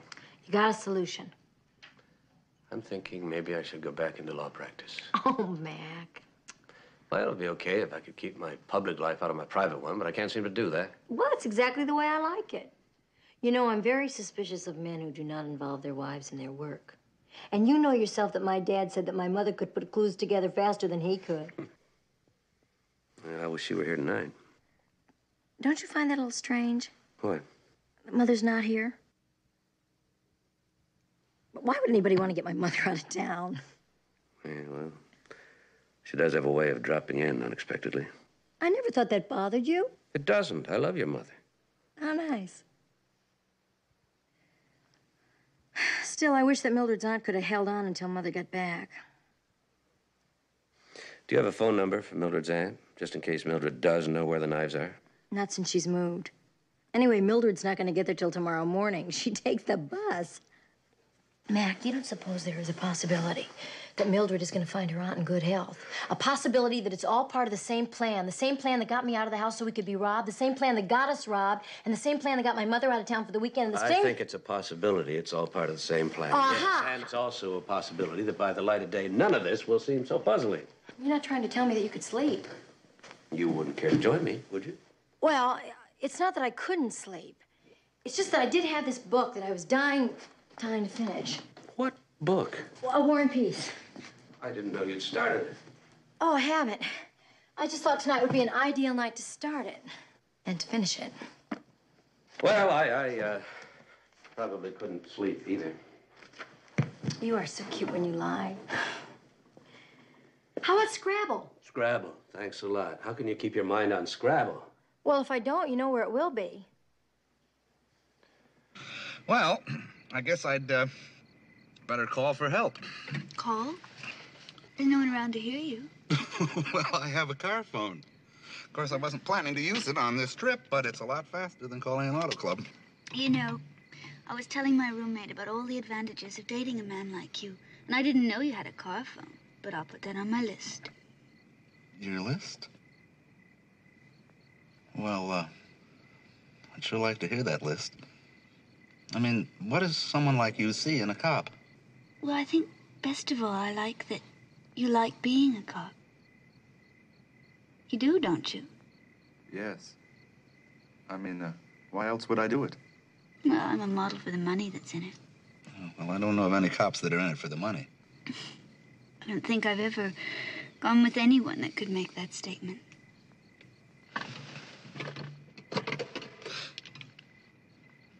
Hello, operator. This is Sergeant Charles Enright of the San Francisco Police Department. It just gives me goosebumps hearing you say it. Oh. Well, maybe it's the cold. No, it's you. Really? Yes, operator. This is Sergeant Charles Enright of the San Francisco Police. And I think I've just run out of gas. Well, that's all I can get. Rear? Well, why didn't you make it deer? I don't have a D. Oh. Well, you ruined my play. No, here, I've still got one. 2, 3, 4, 5, and 4 is 9. Death. That's a swell word. How'd you think of that? Why hasn't that patrol car arrived? I'm sure it already has. You don't think they're going to shine a spotlight in the living room just to let us know they're here, do you? They patrol outside, because if there's someone to find, that's where you'll be. If they find him. If there's someone to find. Is that it? Mm-hmm. What if he's there and they don't find him? Oh, this game is not doing me a bit of good, Mac. My mind is still you-know-where. Let's play another kind of game. One that's a little more dangerous. Like what? Well, if there is someone out there, he's probably waiting for us to go to bed before he makes his next move. So we turn out the lights and nab him. Are you game? It's a lot more interesting than Scrabble.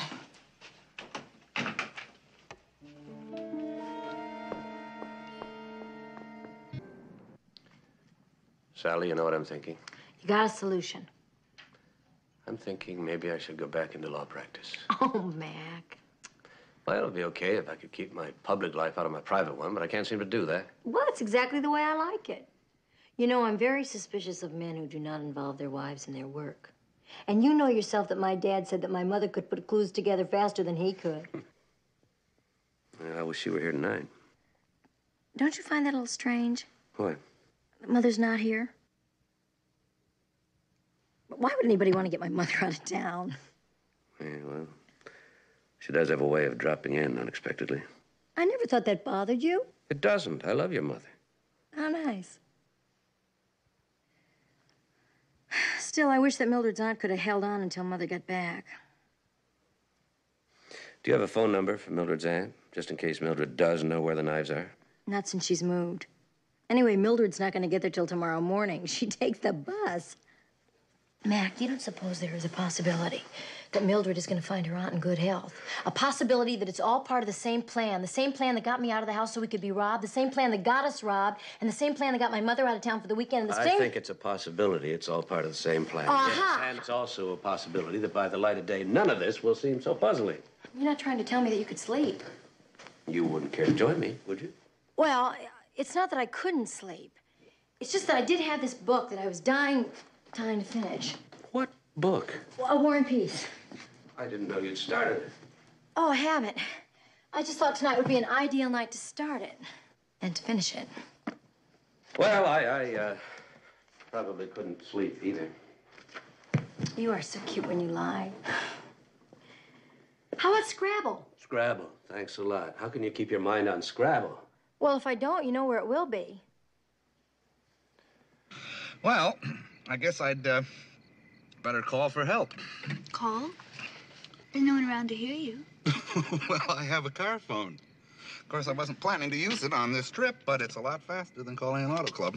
You know, I was telling my roommate about all the advantages of dating a man like you, and I didn't know you had a car phone, but I'll put that on my list. Your list? Well, I'd sure like to hear that list. I mean, what does someone like you see in a cop? Well, I think best of all, I like that You like being a cop. You do, don't you? Yes.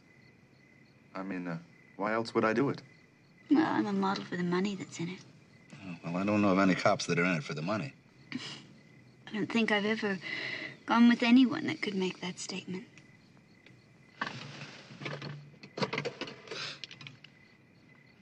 Hello, operator. This is Sergeant Charles Enright of the San Francisco Police Department. It just gives me goosebumps hearing you say it. Oh. Well, maybe it's the cold. No, it's you. Really? Yes, operator. This is Sergeant Charles Enright of the San Francisco Police. And I think I've just run out of gas. Well, that's all I can get. Rear? Well, why didn't you make it deer? I don't have a D. Oh. Well, you ruined my play. No, here, I've still got one. 2, 3, 4, 5, and 4 is 9. Death. That's a swell word. How'd you think of that? Why hasn't that patrol car arrived? I'm sure it already has. You don't think they're going to shine a spotlight in the living room just to let us know they're here, do you? They patrol outside, because if there's someone to find, that's where he'll be. If they find him. If there's someone to find. Is that it? Mm-hmm. What if he's there and they don't find him? Oh, this game is not doing me a bit of good, Mac. My mind is still you know where. Let's play another kind of game. One that's a little more dangerous. Like what? Well, if there is someone out there, he's probably waiting for us to go to bed before he makes his next move. So we turn out the lights and nab him. Are you game? It's a lot more interesting than Scrabble.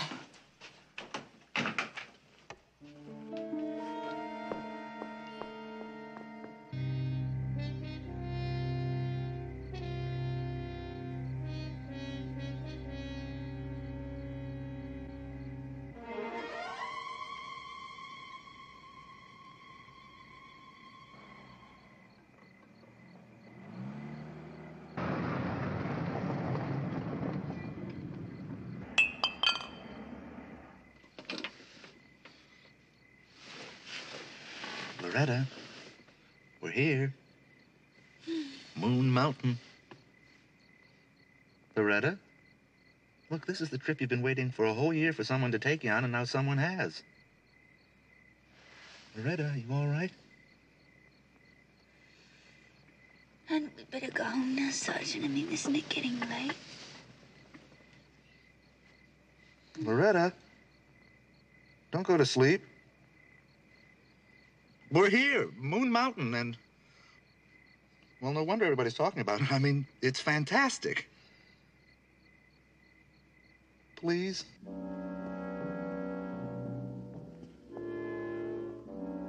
Stay here. Okay.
Well, Mac, nothing's happened. What now? I think we'd feel better if we took a stroll through the neighborhood. Oh, what a wonderful idea. By moonlight, it'll even be romantic.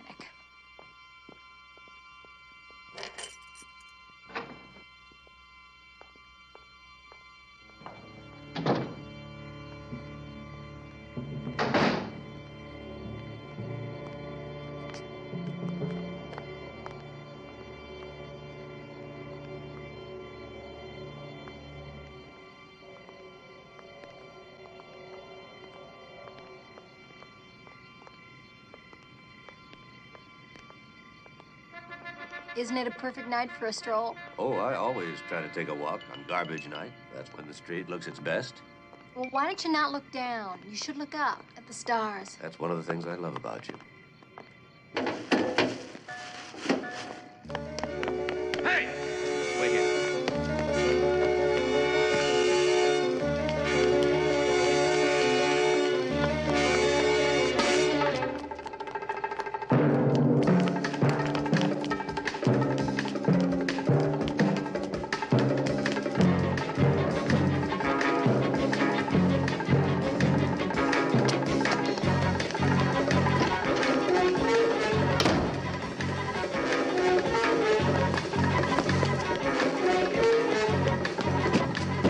Open up. Police.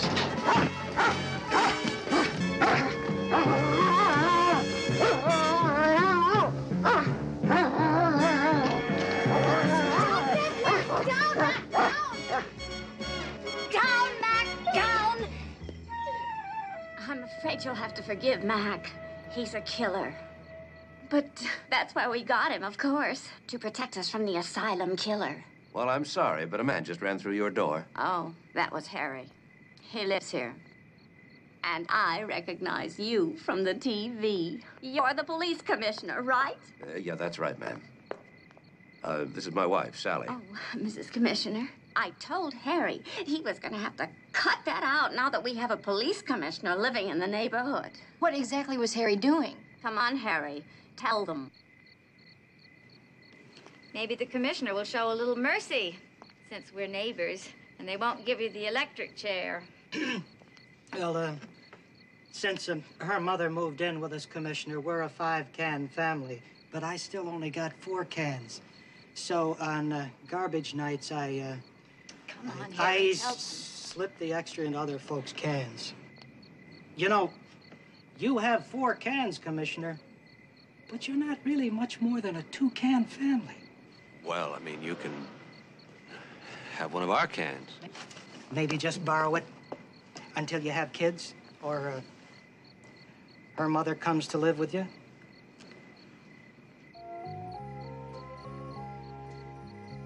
I feel better now, don't you? Isn't it amazing what the mind can imagine? Uh-huh. And how simple it all is when you have an explanation? It wasn't a prowler at all. Hey, it's almost midnight. It's time for champagne. Mm-hmm.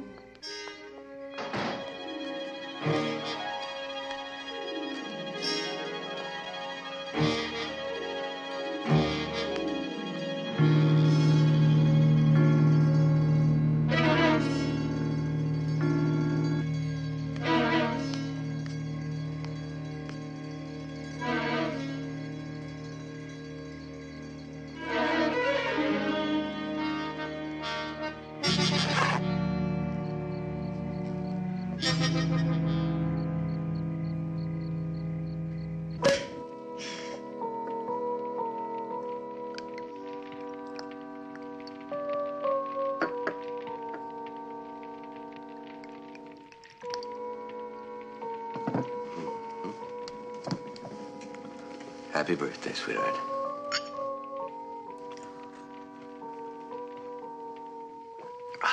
This is going to be a terrific birthday. You know, I feel 10 years younger than I did 10 minutes ago. How old are you now, anyway? What a tacky question. Well, I'm not so sure I ever did now. I don't think you're ever gonna know. The only part you have to know is the part about till death do us part. You had to say that, didn't you? Well, it just slipped out. What's more? Mm-hmm. You know, I'm beginning to get really sleepy. Oh, yeah?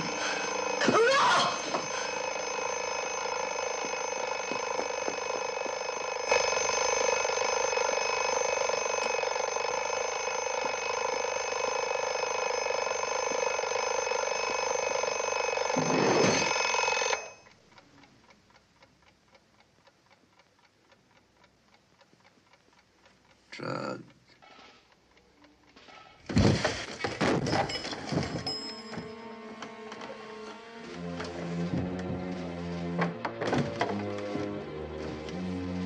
Sally.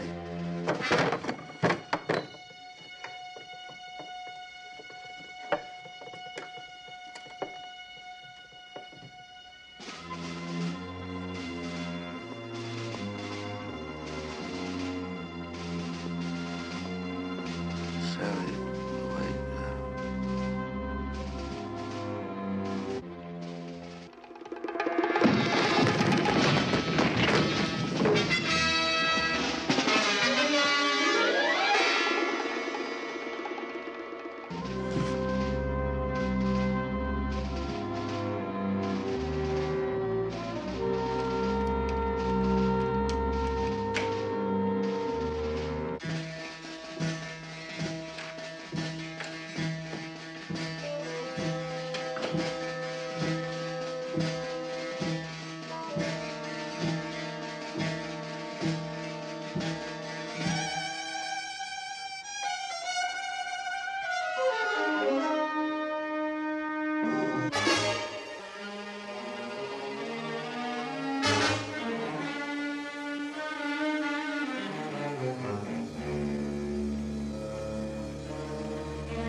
Okay, Joe, we're all set.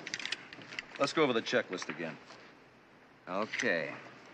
Food cleared, windows checked, doors checked, check, check, check. What are you so worried about? I don't take chances. Not in this job. Look, I don't take chances either. The list was correctly posted on the door. In fact, what I am showing you is that everything has been checked. Okay. Just seems kind of funny, everything done. They must have got here awfully early. You know what they always say, the early bird gets the worms. Except all we ever gets the bugs.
What is it, Matt? What's happening? I'm not sure yet.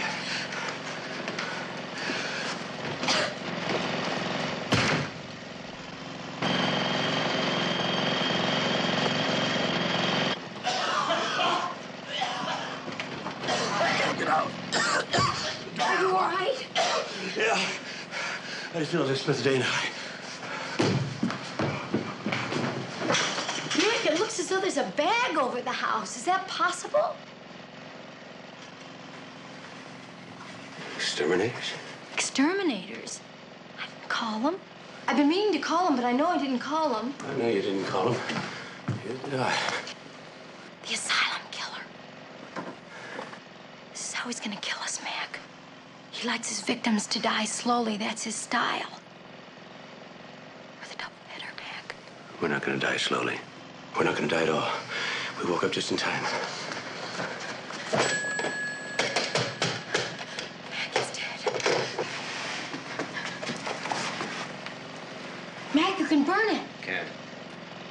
flammable. Maybe I can cut it.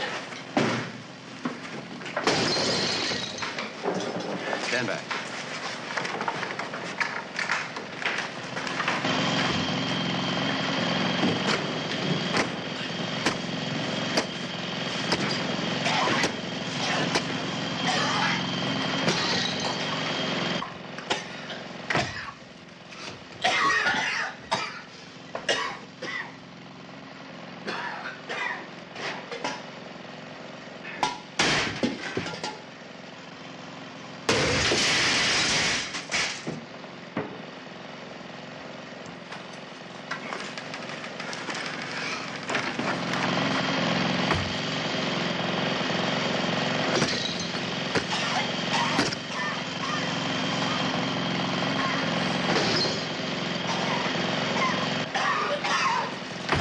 Here, man, please put these under the bed.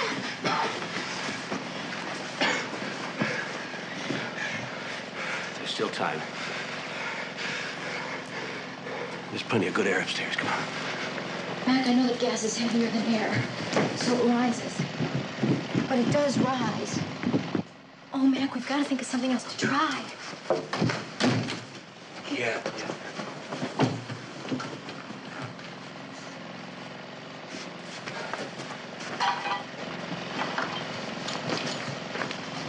Mac, what are you doing? You can't cut through canvas with a pole like that. I don't know, but I can push at it. And somebody will see us. Get back.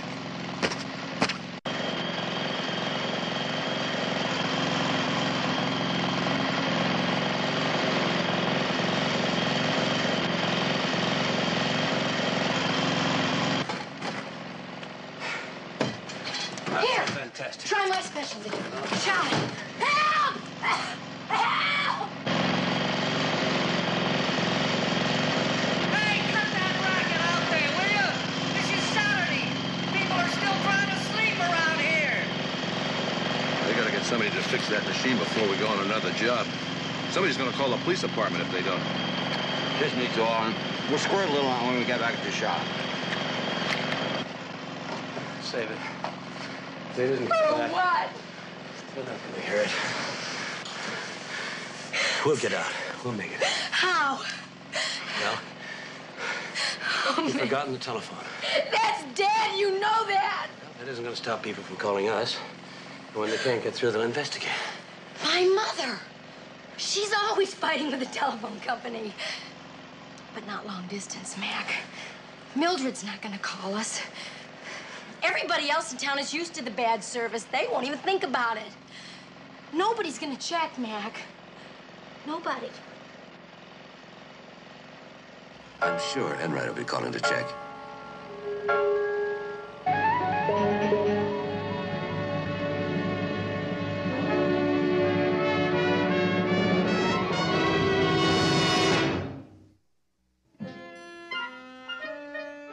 Loretta, wake up. Loretta, we've been here at Moon Mountain for hours, and you don't even know what it looks like. Come on, let's take a walk on over to the window, huh? I mean, I got this wonderful room with a view just for you. And, oh, Loretta, you don't know how many nights I've thought about spending the weekend with you. I mean, I've looked forward to it from the very first moment that I ever saw you. I know you're out of my league, Loretta, but what's the point of going out with someone who isn't out of my league? Only this isn't really the way I imagined it. I mean, well, it's just that I thought before we fell asleep together that we'd be awake together.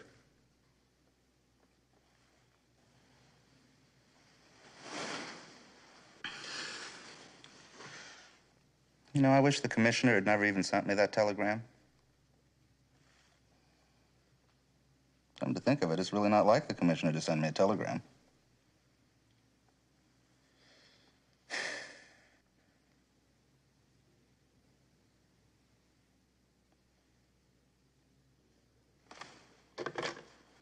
Operator, I'd like to place a call to Dr. Cooper.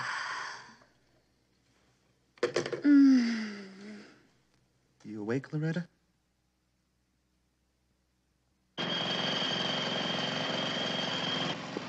Here, piece of this. I got another idea. Let's go to the attic.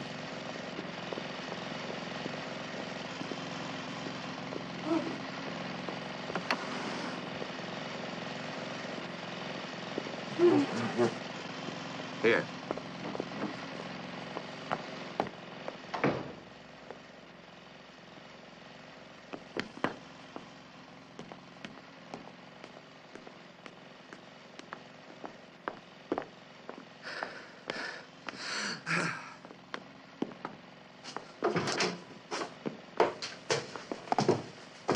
Gee, this is better up here.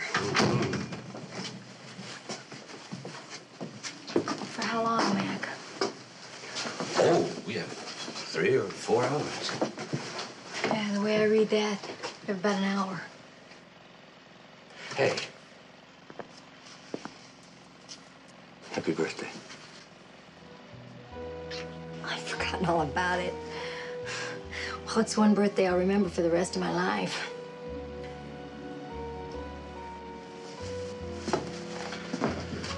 Certainly got us into one this time, didn't I? It's not your fault. I always think I can handle anything.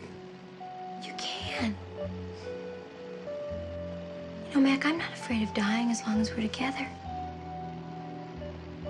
I'd just be afraid to go on living without you.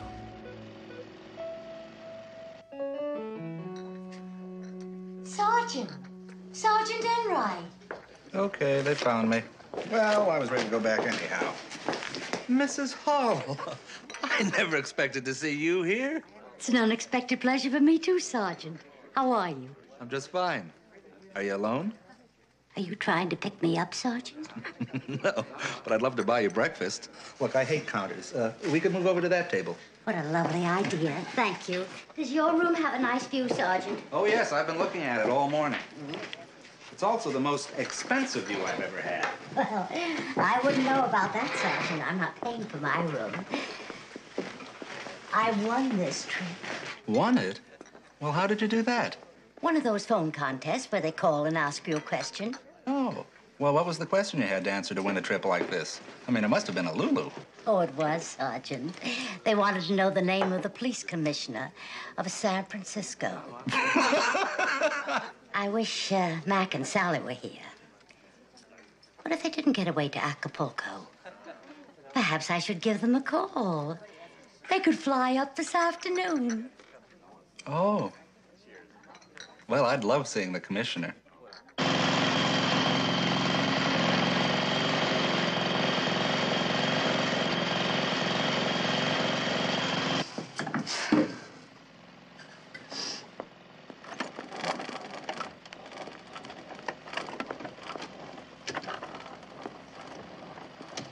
I thought some music would be nice. Here. This won first place, didn't Yeah. For the worst wedding present that we received.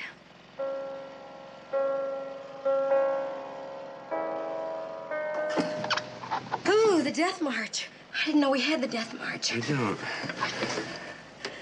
This isn't ours. He put it there. He thought of everything. As a matter of fact, he didn't. Mr. Fitzsimons. Mr. Fitzsimons. We haven't even seen him since the last time he turned us into the police for playing the records too loud. Why don't I go downstairs and play the stereo too loud? No, you can't go down there. I have to. You can't. You'll know I made it when you hear the music.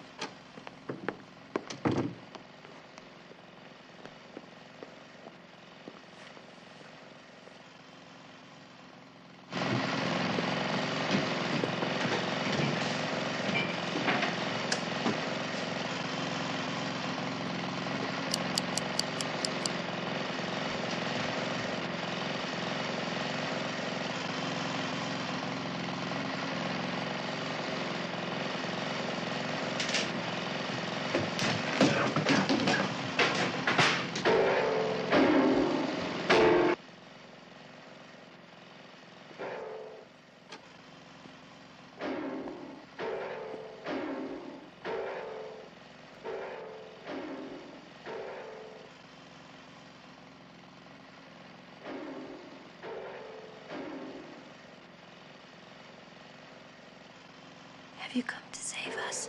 I'm afraid not, Mrs. McMillan. Though I'm touched you're able to see the potential for kindness that lurks beneath this mask. I am here to be with you at the end, however. I thought you'd come to save us. No one will come to save you, Mrs. McMillan. But it's almost over now. So why not relax and stop fighting it? You must be very sleepy. Someone is coming to save us. No. And your disappointment will only be the greater if you continue to think that. You've done all you can, Mrs. McMillan. I congratulate you and your husband. You've lasted much longer than I thought you would. There now. Are you comfortable? I know you. We've never met, Mrs. McMillan. Your voice is familiar. That pleases me. Thank you. If I don't know you, why are you doing this? I don't understand it. I'm afraid they never understand. I've talked to them all, you know. Just before the end. Talk to who? Why, my victims. You and your husband will make 6 and 7. I can't tell you how pleased I am with myself over this one. It's clearly the most original and also the most technically difficult. The storyline was perfect from the beginning, of course. But then to have dream casting, the police commissioner and his wife. Dream casting? Are you filming this? Just lie here quietly. Everything is going to be fine.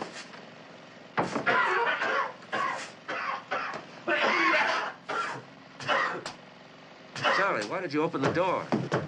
Sally! Welcome, Commissioner. So you finally showed up. You do. Have to watch, don't you?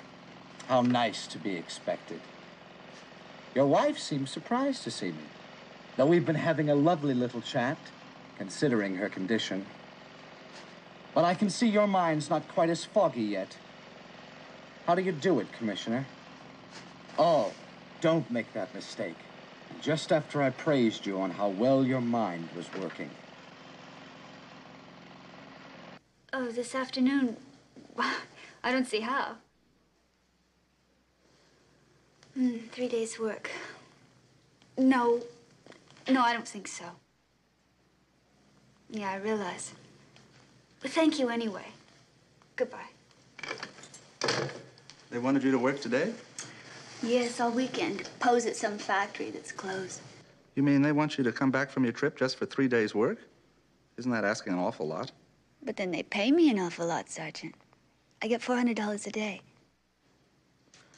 $400 a day? Well, at those prices, you have got to go back. Well, what about the prices here? I feel terrible if I've cost you all that money and then just slept. Well, that's all right. It's just that I don't know when I can get away again. Hey, why don't I cook dinner for you one night next week? You can cook? Oh, yeah, I'm a great cook. Of course, I'm not allowed to eat, but I'm a great cook. And thank you for the best sleep I've had in weeks. Sally, wake up. He said I could sleep now. Why not leave your wife alone, Commissioner? She's beginning to rest quite easily. I know who you are. I recognize that voice. Aren't you even going to ask me the reason why? Only last week, I believe you issued a statement that the asylum killer strikes for no reason at all. I could hardly read that on the air without laughing. There's always a reason, Commissioner. There's nothing to connect them. You chose your victims at random. Why? To prove I was right. In the beginning, it was only theory, of course. I started by trying to write for television, you know. But my scripts were rejected for their implausibility. Well, I've showed them now, haven't I? You've been acting out your rejected scripts. And most convincingly, you'll have to admit, Commissioner, I've terrified an entire city. With the aid of your nightly telecasts, yes. That was all part of my plan. Once I decided to produce my own scripts and prove how plausible my plots were, I made sure they got the television coverage they deserved. I'm the only newscaster who's dared show how incompetent the police really are. What a pity you won't be able to hear how I report your deaths on my newscast tomorrow evening. The supreme example of police ineptitude. You're beginning to annoy me, Commissioner. Don't force me to shoot you. And wreck a plot as ingenious as yours. That would be too bad. But I will if I have to.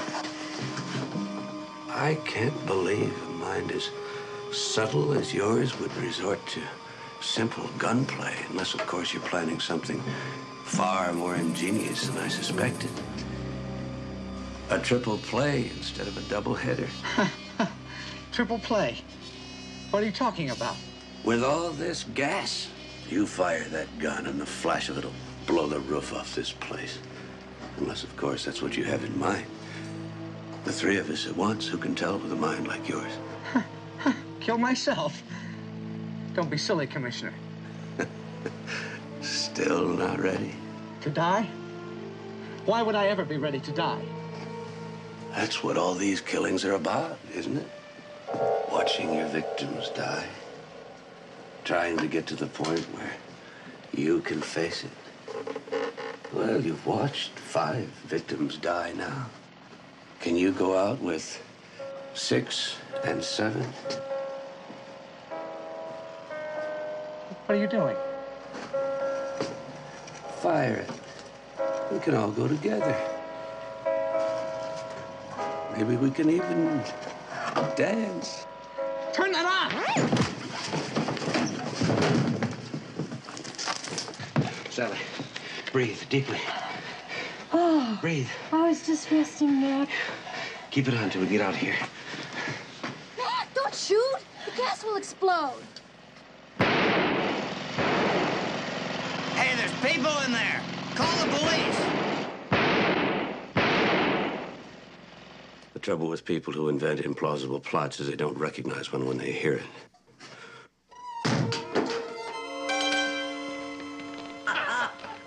Well, isn't Moon Mountain everything I said?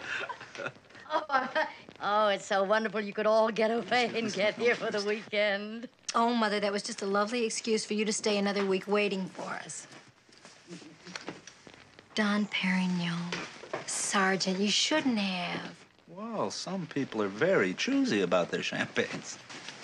Mrs. McMillan, happy birthday a week late. Happy birthday. Happy birthday. Happy birthday. I'll never complain again about being a year older. What's the matter, Commissioner? You're not drinking. Oh, no, it's not that, Sergeant. It's just that reminds me of the last time I had champagne to celebrate Sally's birthday. I was unconscious before I could finish it. Well, don't worry, darling. From now on, I'll be your official taster. Hey, I like the sound of that.